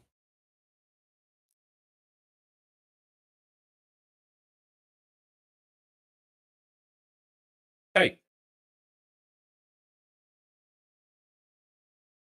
I guess we get back in the van and we go back to the haven. We tried to phone Isn't he Octavia. calling? Phone call. Yeah. Octavia, yeah. Okay, Yeah. you dial Octavia's mobile number. She answers. Octavia, Killian. I believe we have an accord with Soraya. She is now hunting in our territory for the rest of the night to be away from Gaston. What we really need is a way to get Gaston on his own, or with as few of his ghouls as possible. We need to take him down tonight before this whole thing falls apart. Victor has him at the train tracks. Okay. I don't know we'll be able to move him from there. Is he with his full ghouls? Well, some of them are out.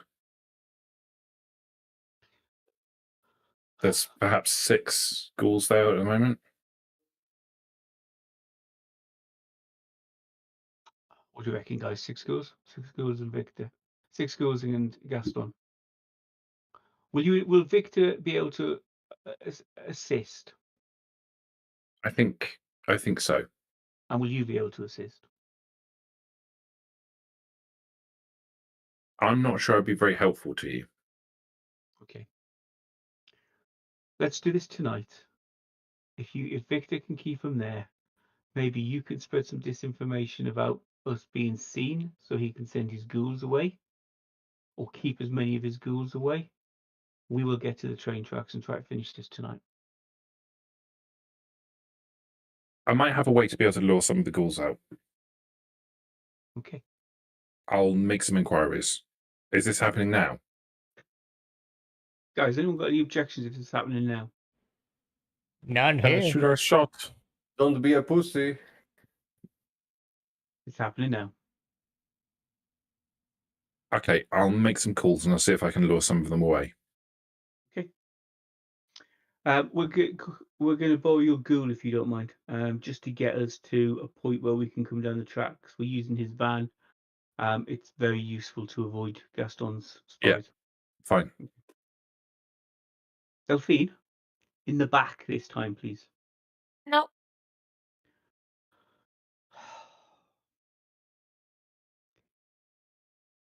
Okay, I will pile into the van and tell Okay. the ghoul to take us to where the corner of the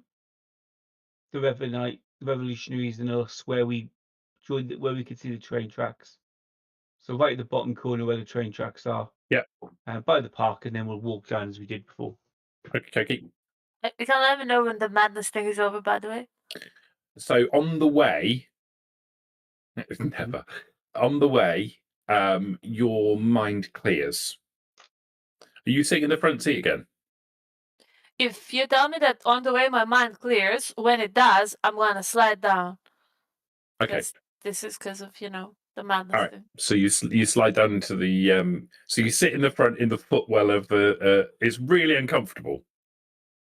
Yeah, but I remember what happened before. And I Okay. also feel a bit weird about like what has happened in the meantime. Like I feel angry and also very angry that Sarai didn't die, so it like really annoys me and I'm just like I don't want this to happen again. So you're on edge. Yeah. Okay, cool.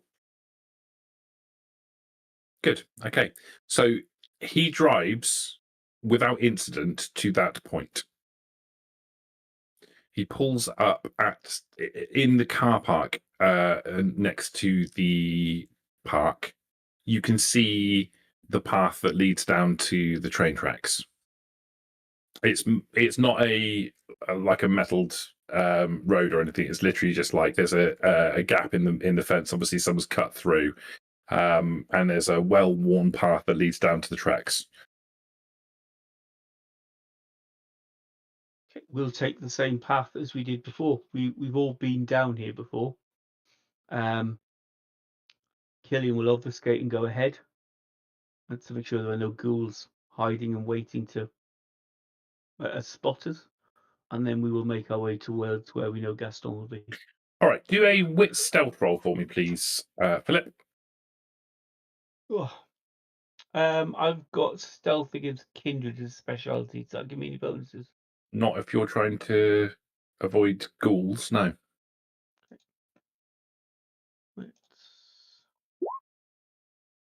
And one success. Okay. You don't see anybody watching out. Okay.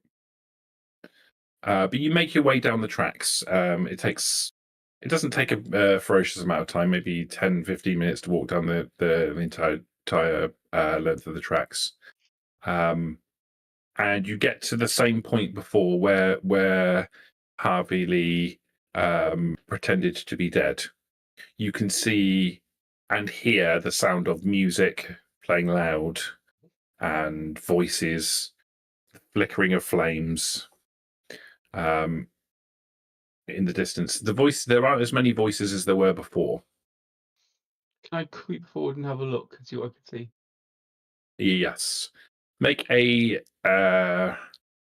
dexterity stealth check.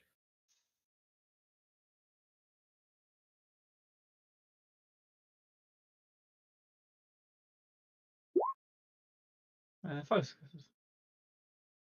Is that 5? Was it 4? It is. It is. You creep all the way up to the edge of the area. The area is kind of slightly sunken down, where the earth has been compacted over a long period of time. There are 2 sets of train carriages to the left and right, and to the front and back there are piles of mostly scrap metal, some of which have been arranged into the shapes of benches. In the center of the area, there is a old, burnt out, very badly damaged carcass of a car and a burning barrel. You can see the reflections of the light off of the trains themselves, but I'd like you to make a courage. You don't have courage anymore, do you? Can you just make a frenzy check for me? Just difficulty 1. Who? Just Phil. Oh, no. Yeah, that's fine. So you steel yourself against it. You know it's going to be there. It still like brings a shudder to you when you see the extent of the fire in front of you. But you steel yourself against it. You can see there are 4 ghouls and Gaston. Gaston is sitting on a bench talking with one of the ghouls. The other 3 are standing, sharing a bottle amongst themselves. The music's playing loud. It seems like a much more subdued gathering than the previous time that you were here. Okay, I will sneak back to the rest of the group and relay the scene. Plans.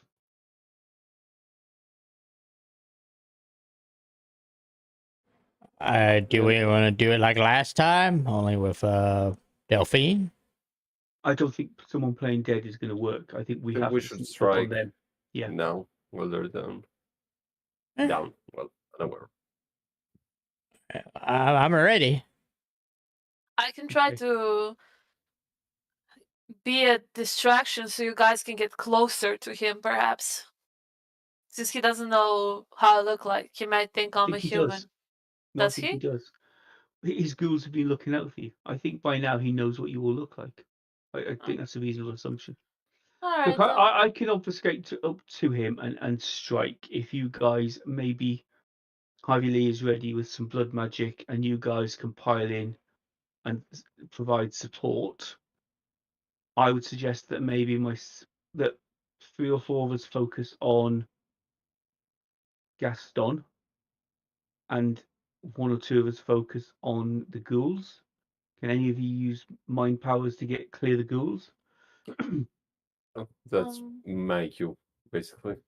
I'll Okay. take care of the ghouls. I can help with the ghouls as well. Would compel work in this case? Yeah, should do. Yeah, I can help with the ghouls then. So we'll take Gaston. You 2 clear the ghouls. Yeah? And then help us with Gaston. Anyone got any thoughts? May we have the blessings of the Lord tonight and be victorious in our ordeals. Amen. Okay. I will Amen. obfuscate again and I will creep up. Okay. So, question: arousing the blood ups what? Was it a stat like charisma? Any or- one stat that you wish to by your by a number of points dictated to by your blood potency. So it's a trait. We're talking about traits, right? Traits, yes. So wait, if I have blood potency 2, I can up it by 2? Let me just check. I think it's still 1. I think it's still 1 at that level. That Blood would be potency. broken. Up it by 2. No, it's by it's by 1. If you were one level higher, it would be 2 dice. All right. But I'll still arouse it, to be honest. And I want to up my charisma. Okay. And that lasts for a scene. Yeah. I'm going to rouse the blood as well and up my strength. Do I get higher with Samesies. it? For You have to do. Yeah. You have to do a rouse check. There's a button at the bottom of the character sheet. So Mechew's done a rouse check and got a success, so he doesn't get hungry. I don't get higher. I get hungry. I'll go ahead and do it for my intelligence or whatnot. Mhm. I get hungry. It's fine. What a surprise! Surprise! Yeah. I'm not gonna do anything. I will sneak up. I'll wait until I can see Angelos getting close. Right, I'm going to need dexterity plus stealth checks from everybody apart from Philip. You've already done yours. Okay. I know you're going up again, but you're Yeah. That's gonna You be know the great. way. So stealth and dexterity. Correct. Oh yeah, I knew. I'm great at stealth. Again. Hoo-ah. That's proven. Yeah. Jesus. Well, yeah, Harvey would be stealthy if he wasn't like reciting the Bible while he was like approaching. And singing "Glory, Okay. Glory, Hallelujah." Same. No. He was singing "As I Walk Through the Valley of Shadow." Same as we did with Killian just a moment ago. Can you all, apart from Killian, make a frenzy check? Just difficulty 1. So it's just the button next to the rouse, right? Correct. Do Well, I need to change the willpower thing? Nope. Because it's different from what mine is. What does it say? So when I press it, it tells me 5. My willpower is 3. Is that showing your current willpower? Have Have I you spent don't your Me willpower? neither. know. I've never used any willpower. it's not showing my current values. It either should input my current values. Should I put Sure. my... Sure. Okay. Yeah, it did. It wasn't showing my proper humanity. Is that default 5? Or Jesus like fucking what? Christ! What did the fuck they're wrong? I don't know. Is this correct? Humanity you also need to type your own thing, I think. And modifier Yeah, is but nothing. what's the default? What's my The default humanity should be 7, default. Unless 7. you've Unless you've eaten lost someone. some. Is it that? Wow, these are big numbers. Okay. Oh, cool. Good. All right. Roll a crit. He has like 5. So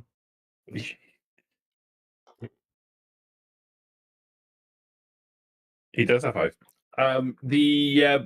All you need is 1 though. Basically, you steal yourself because you can see the reflections of the fire, and you steal yourself beforehand. But it's still like even with the ridiculous levels of successes that you guys have got, like you still feel in the very pit of your stomach, your beast shies away from the flames as soon as you see them. You creep up to the edge of the gathering, and quite successfully at it, with the exception of Harvey Lee, who mumbling, probably as has been described, probably mumbling some Bible verse as he moves. As he gets to the edge of the gathering, everybody turns and looks at him. So I know they're coming.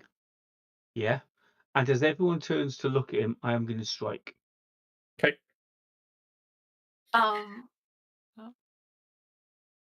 Is it like everybody needs to make a turn now, or how? Yeah. So what we're going to do, we're going to go into combat now. Mm-hmm. So you're striking immediately, so you're going to get effectively a surprise action. So you get to go to move before everybody else does. Something else is happening at the same time as that. Okay. Okay. So what are you doing? I am taking my hand axe and hitting Gaston in the face.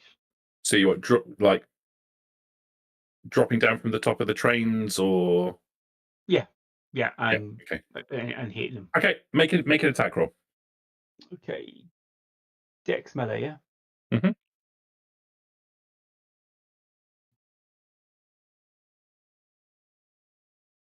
3 successes. Okay. He's going to try and can he dodge?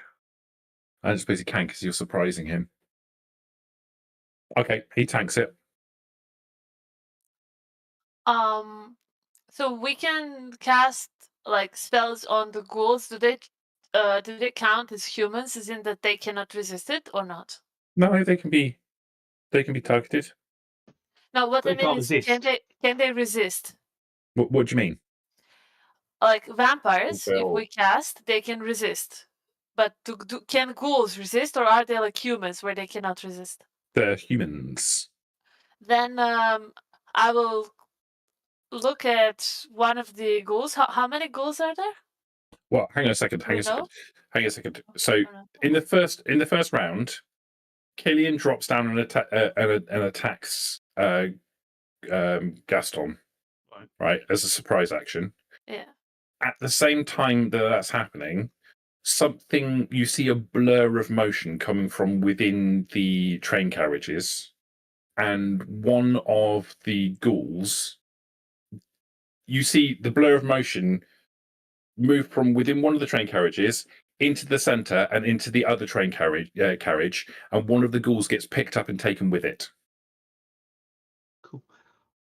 Just pull you back. So I've made a successful attack roll. You've said he's tanking it. Do I need to roll damage? That is damage. Everything's all rolled into one. So there's no point having a physical strength anymore. What do you mean? So I roused the blood and put more into strength to do more damage. Yes, so you roll strength plus melee. Oh, dex plus melee. Roll strength plus melee. Okay. Yeah. From now on, I'll roll strength plus melee. Fine. Yeah, it's all rolled into the same thing. Fine. No worries. Okay. So you hit him with the axe, and he seems surprised by that. Now we move on to the next round where everyone connect. And yes, Sarah, you can now target one of the ghouls. Okay. I thought it was all in the same round, alright. Yeah, so how many ghouls are there? So now there are 3 ghouls left. There's 2 that were standing. There were originally 3 sharing the bottle. One of them is now gone, and there's the one standing next to Gaston. There's one of the ghouls standing next to Gaston. Correct. I want to compel that ghoul to hit Gaston. Can I do that?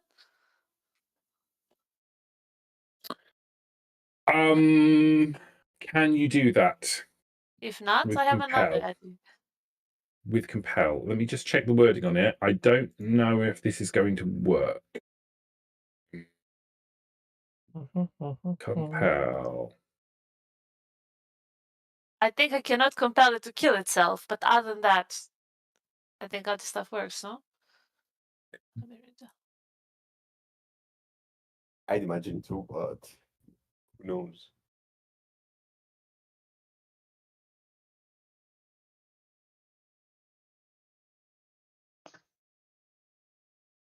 Oh, yes, unprepared mortals, so no roll is required. Oh no, wait a minute, that's cloud memory. I'm looking at the wrong one. Vampire can issue command to single. Yeah, you can do that. All right. Yeah, Then I'm you gonna need to make a charisma plus dominate roll. charisma dominate. You mean Oh, no, charisma no. intelligence? It says you No. can. No, No? you don't need to make a roll. It's just the system underneath says no roll is required against an unprepared mortal victim, which ghouls are mortals. All right. If they're prepared and resisting, you have to make a charisma plus dominate versus their intelligence plus resolve roll. So it's a resisted roll, but they're not. This guy's unprepared for it, Yeah. so you don't have to make a roll. So yes, you can absolutely do that. I will tell him to. So if he has a weapon in hand, I want him to hit Gaston with a weapon. If not, just with a fist. No, he does. He's unarmed. Then I want him to try to fist Gaston. Okay. Yeah, no problem. Anyone else? Yeah, Harvey Lee will be doing Extinguished Vitae. And who is going to be your target? Gaston. Gaston. Gaston. Killian will be hitting him with the axe again. Extinguish Vitae. I gotta do a rouse Yep. check for it. Yeah. So I'll go ahead and do that. Yeah, you can do that. Yeah, no Okay. problem. You're going to tank him with the axe. What about you two? I Yeah, want attack to try to Gaston. compel Gaston to hit the ghoul. Okay. Fine. Sure. I'm gonna melee Gaston. You're gonna strike a Gaston. Okay, no problem. Gaston's going to try and get away. Pussy.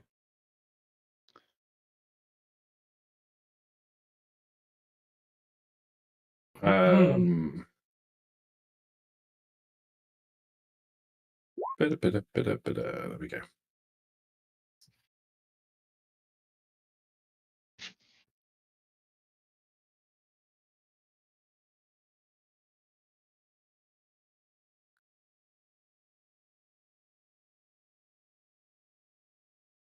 Okay, so everyone rolls at the same time. So if you're doing something that requires a rouse check, make your rouse check now. Harvey's already done. Oh, you got a success. Well done. It's not like you. I know. Look. Bruno's rolling to hit with a sword. Not Bruno. Angelos. Oh, that's compelled. My apologies. Yes, the compel command. So that's I need to do intelligence plus something else, don't I? Yeah. Okay. Ooh. I thought that was the other guy you're trying to resist. Messy melee. Vampires always get to resist. Yeah, What the fuck they're all? I don't know. well, You fuck me. You got a messy critical. Right. Okay. That's fine. So he resists Bruno.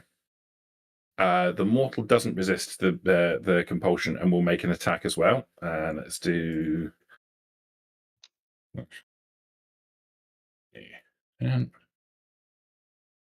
punches him clear in the chops. Killian, you're making an attack as well, yeah? Yeah.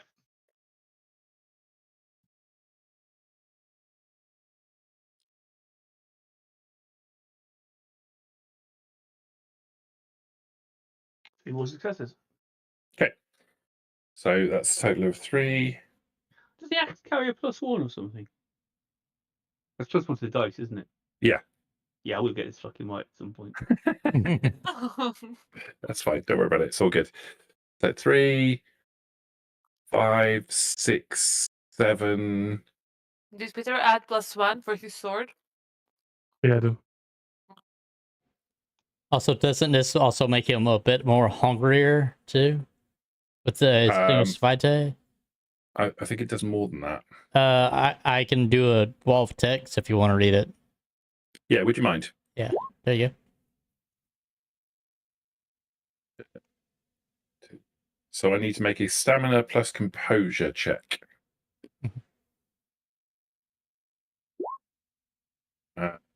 So I get 3. How many did you get? 6. 6. Okay, so you win by 3. Increases a hunger by 1, while a critical win increases it by 2. So it's only 3 successes, though, unfortunately.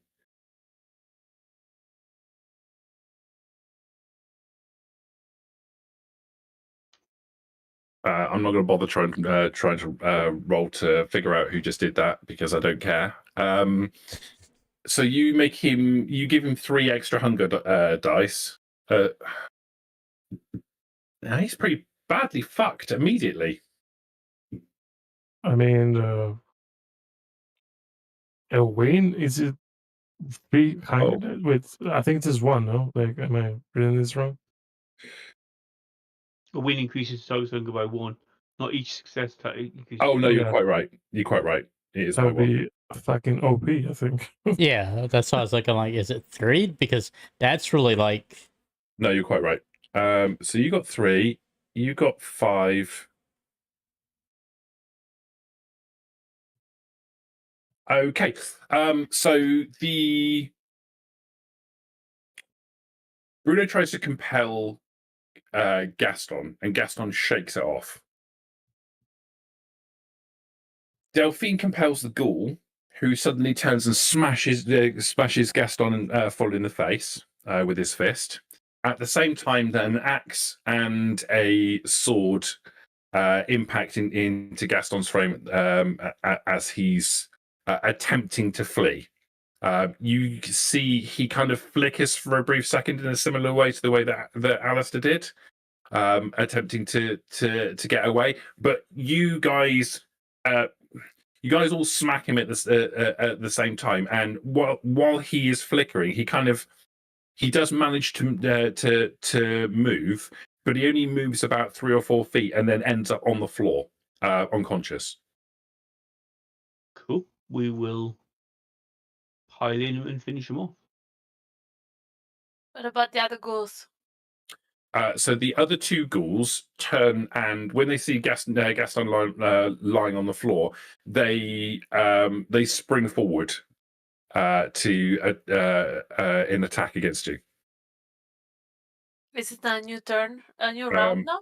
So no, they're going to act at the same time. So they're unarmed, so they're basically coming at you with fists. It's not going to be terribly helpful. Let's roll randomly. D5. So 1, 2, 3, 4, 5.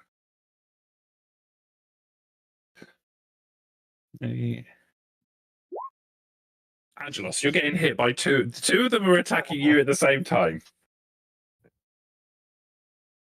With their fists. That's because you're in his coterie and you're betraying him. They know. Yeah, they know. Can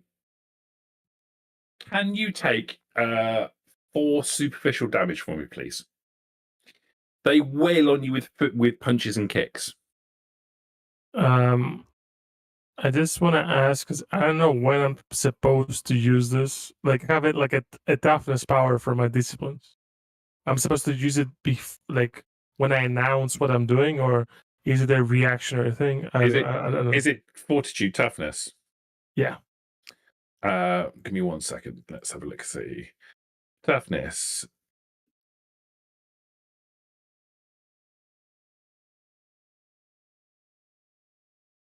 Yeah. That's supposed to last for a scene, so you're supposed to do that at the start of the scene. If you want to make a rouse check now, though, that's fine. If that's a learning curve. I have no objection to you making a rouse. No, it's fine. It's fine. I just want to know. All right. I take 4 damage? I mean, it's like I lower my health by 4. Correct. If you had that turned on, you would take no damage. It says cannot reduce below 1, but yeah. Oh, does it? Oh, okay, you take 2 damage then. Yeah, it's fine. But I'll just take the full damage. So it's fine. Okay. That's the turn over. Do you want to go through? We can narrate what you're going to do to the 2 ghouls that are attacking you if you like. Yes, I think that's fine by me. Yeah, I think we'd quickly dispatch the 2 ghouls and then finish off Gaston. Okay, so you finish the ghouls off without any difficulty at all. Like the combined physicality and mental abilities enable you to overpower those ghouls very, very, very easily. I just needed to know if you're going to kill them. Yes. It's 3 actually ghouls, isn't there? Because one of them's compelled to attack, and he continues to attack Gaston on the floor. Chris, if they don't get Gaston's blood, they just revert back to type after a while, don't they? Yeah. Do they remember everything? Yeah. Then kill him. Okay.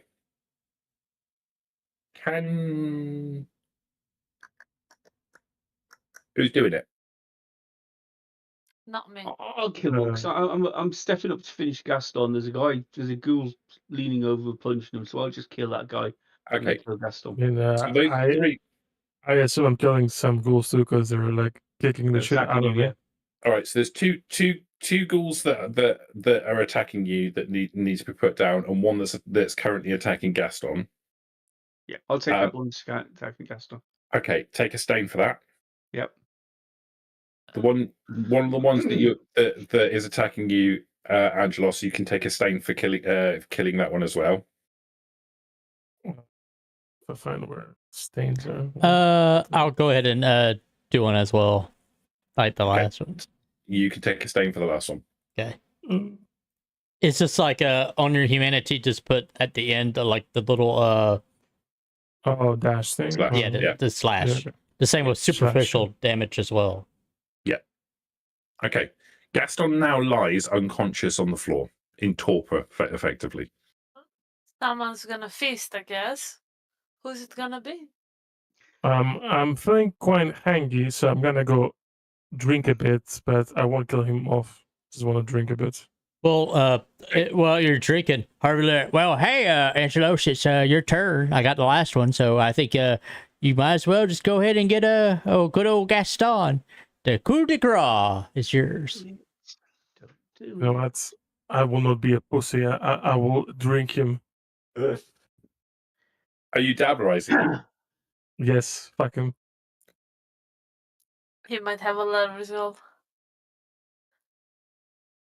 Okay, so you drink. You can empty your. Go down to hunger 1. 0. Right. 1. Oh, okay. Well, if he killed the Go ghoul, hunger 0. if he killed the ghoul, If then you he's at drain 0, the right? ghoul, yeah, you'd be a hunger 0. Yeah, quite so. Yeah. He's already incapacitated, so I just need you to make a strength plus resolve test, difficulty 3. You need a total of 2 successes. Oh my god. Cool. So you start to so you drain all of his blood away, and you start to pull his soul out of his body.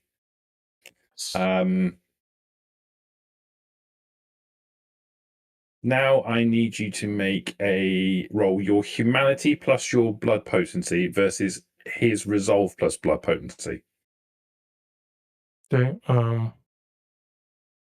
So I'm going to be rolling that many dice.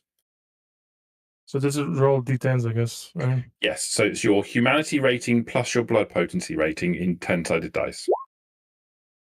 And I'm going to roll 6. 4 versus 1, 2, 3, 4, 5. Should the roll fail, the Dabarist loses an additional point of humanity for each success that they failed by. If this failure corrodes their humanity to 0, their prey's mind replaces the Dabarist, and they become the host body of the blood and personality of the target, becoming an SPC. So you lose a humanity point immediately for committing dabbery in the first instance. Because you failed the roll, you lose a second humanity point. What does that put you on humanity-wise? 4.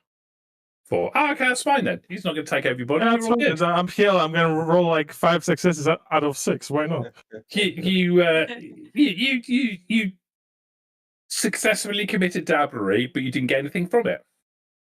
What? Yay! Okay, Did you get anything? no, because I failed. Like, because Hale rolled like 5 out of 6 successes. Yeah. His mind was obviously stronger than you imagined, and in committing dabbery, while you were in the process of consuming his soul escapes. He's fucking dead. That's the main thing. His body instantly crumbles to a greasy. Well, in fact, it doesn't crumble to dust. It crumbles into a greasy skeleton. Do I go to hunger 0 from this at least, or You are at hunger 0. Yes, you are at hunger 0. I can diablerize like Papa Harvey. Like... And you feel amazing. Yeah. My bad. Iron Jesus. Got my number. Okay. Right. Has his body got a cell phone on it? So you check through the remains and find a cell phone. It's grim. It's pretty grim. It's covered in a greasy kind of ash. Okay. I will use it to call Octavia first. No comments, Sarah? About what? Using the phone? Yeah. Because it's illegal? Yeah. I'm too busy with my own problems. I will use it to phone Octavia, and then Soraya. I'm guessing Victor knows, because I'm guessing he's here. So you can see Victor walk out of the train carriage that the blur went into in the first place, and there is blood on his all around his mouth and down the front of his jacket, his hooded jacket. This is the first time you've seen his face without his mask on, and he is as horrific as you are. In that case, I'll phone Octavia first. Octavia. And Okay. tell her we are done. Okay. Octavia answers. He's dead. That was quick. Thank you for helping get rid of most of these ghouls. It was quick and easy. He's gone. I will be phoning Soraya next and suggesting we all meet. I'll cover Soraya, don't worry. I've already spoken to her this evening. Okay. Do you have any contact with the Phantom Court? Isabella, yes. I would suggest you call Isabella. Why don't we all meet somewhere fairly central and discuss next steps? Very well. What about the boutique? Perfect. Excellent. I'll arrange for everyone to be there. Okay. Does anybody need to do anything before we go to the boutique? No. I have a question actually. Does my superficial damage go away after feasting or no? You can heal by rousing the blood. Every turn, your blood potency 2, right? I think you can. Let me just check blood potency 2. You can heal 2 superficial damage by making a rouse check per turn. So by like feeding on someone, superficial damage doesn't go away only by sleeping during the night or something. If you sleep during the night, all of your superficial damage goes away. The only thing that stays behind is your any aggravated damage. To get rid of superficial damage before that, you can rouse the blood, and you'll be able to heal because your blood potency is at 2.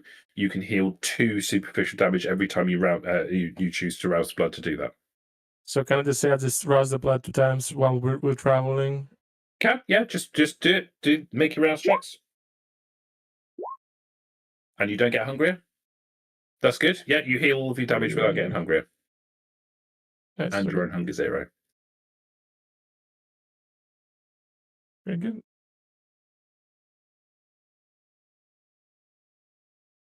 I think when before we go, maybe Harvey like, "Hey, face buddy," to Victor, and like, "Did you know where we're going? Do you want to ride with us?"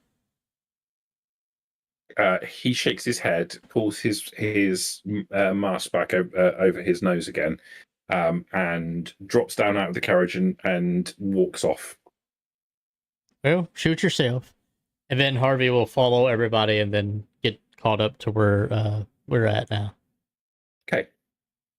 So our camera comes back up again a little while later as the van pulls up at the boutique. You can see in the windows Soraya, Victor, and Octavia are already inside.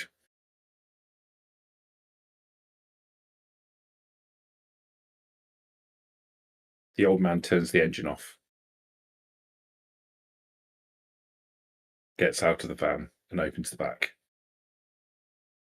At which point, you can then see the insides of the shop, and you can see the 3 kindred inside. I will jump out the van and head into the boutique. I'll follow Gillian. We'll follow suit. No? Harvey will follow suit as well. Soraya turns to look at you. That didn't take you long. 5 against 1 really does.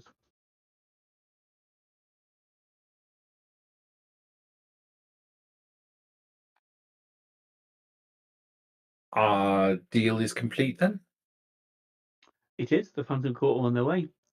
Once you have presented yourself to the Prince as the head of the revolutionaries and seated, and once Cecile has done the same as the head of the Phantom Court, then we will claim the prize from the Prince and domain.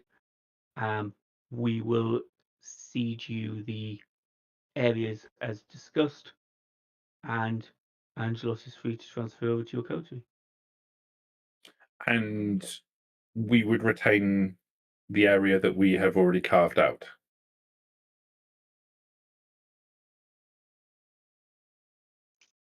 Out of character, what did we agree with the Phantom Court? They keep that sort of area. That hasn't actually been mentioned. Yes, why not? I mean, technically it's ours. You have a vassal state within it. Yes. You would keep that part of the area. We would extend our feeding rights into it. You would obviously have feeding rights in your little area. And what about the Phantom Courts area? They would keep that. And we couldn't feed there without their permission. You would need to speak to them. We would, as domain owners, we would arbitrate any disputes. But I believe the fairest way would be for you at the Phantom Court to negotiate feeding rights between your two pseudo areas. Okay, I understand. Angelos, are you ready to join us? Sure. Toodaloo, everyone. Once you've ceded to the prince. Oh, Delphine, snap. That's right. when this happens, Delphine will like put her hair like this, like to show her neck, you know, and look a little bit like jealous. Okay. The door to the boutique opens, and Celine and Isabella walk in.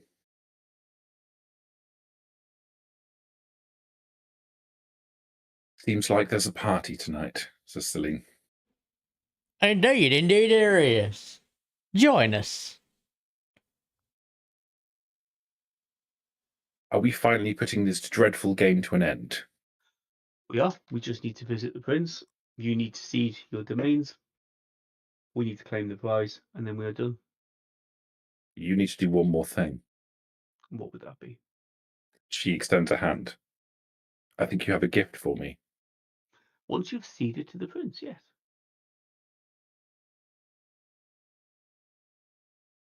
The price for ceding my territory is the gift. Yes. You want me to give Cede up territory, and I will give you the gift. Indeed, you have to cede it to the prince beforehand. And if I do that and you don't hand that gift over, I've lost everything and have nothing to gain. And if I hand over the gift and you decide not to cede it to me and use that power that you have now with the prince's signet ring, I have lost everything and you're free to strike unencumbered. However, we're standing in your allies' boutique with your entire coterie, their entire coterie, and me and one of mine. And these people are here on trust that we won't betray them. If I betray you now in front of them, what hope for that any of us working together as a coterie?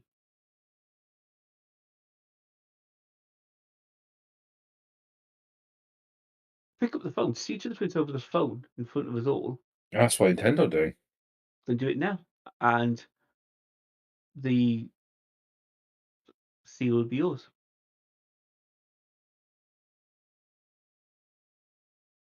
Can I see it? Delphine, please, for the love of God, tell me you haven't gone through a costume jewellery change and left it at home, yeah? It's right here. Right, okay.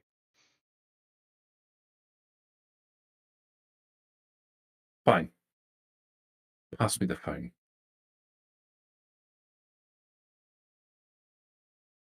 She picks up the phone and the receiver and takes a step back and dials the number.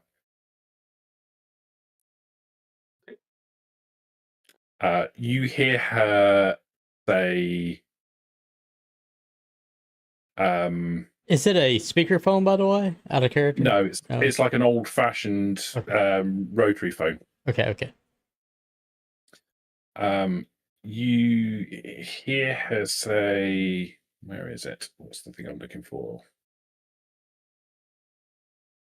Laurent. It's Celine. Yes, that one. I'm calling to let you know. If you could tell the prince that the Phantom Court cedes its territory to... She puts her hand over the receiver. What's the name of your coterie? The Warhawks. The Warhawks.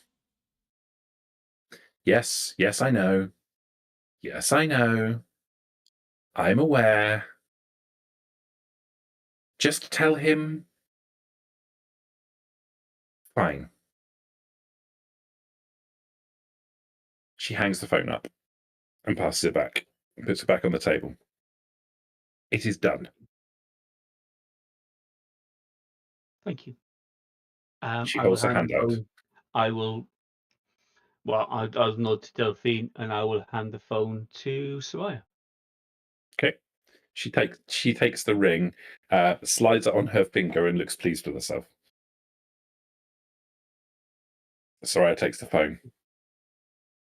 She leaves it on the table, dials the number, and picks up the receiver.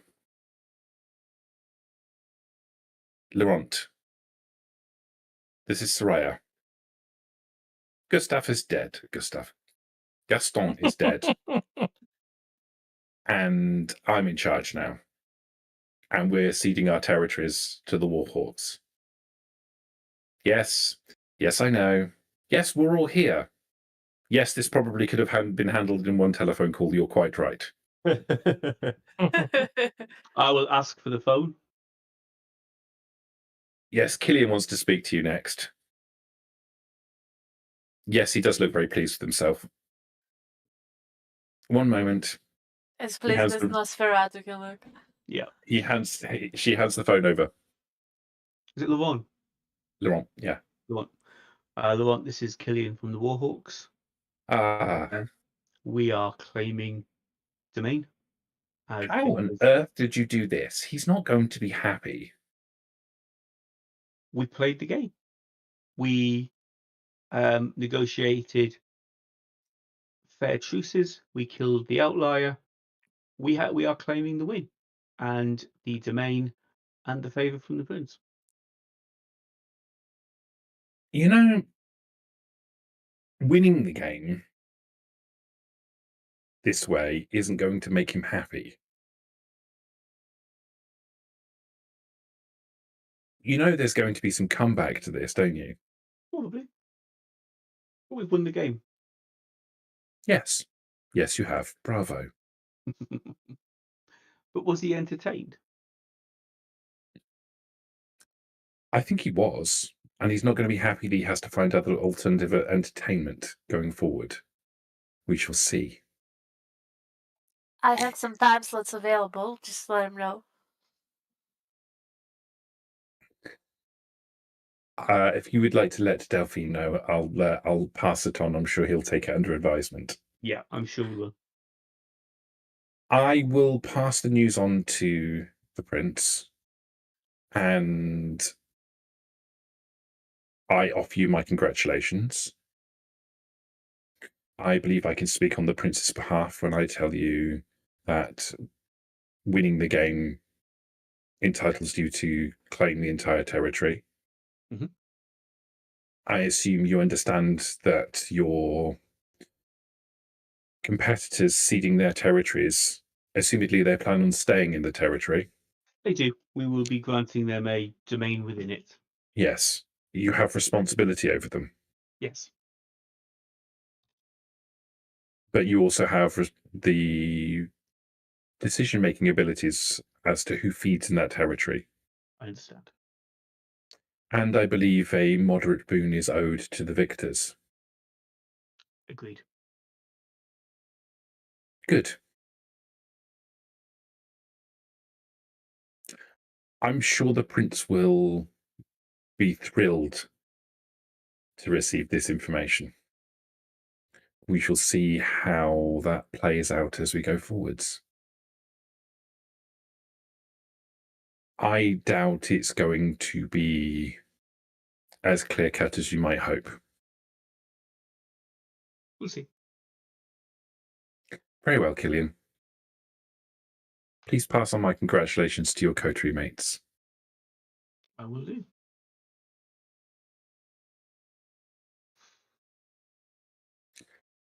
And he hangs up.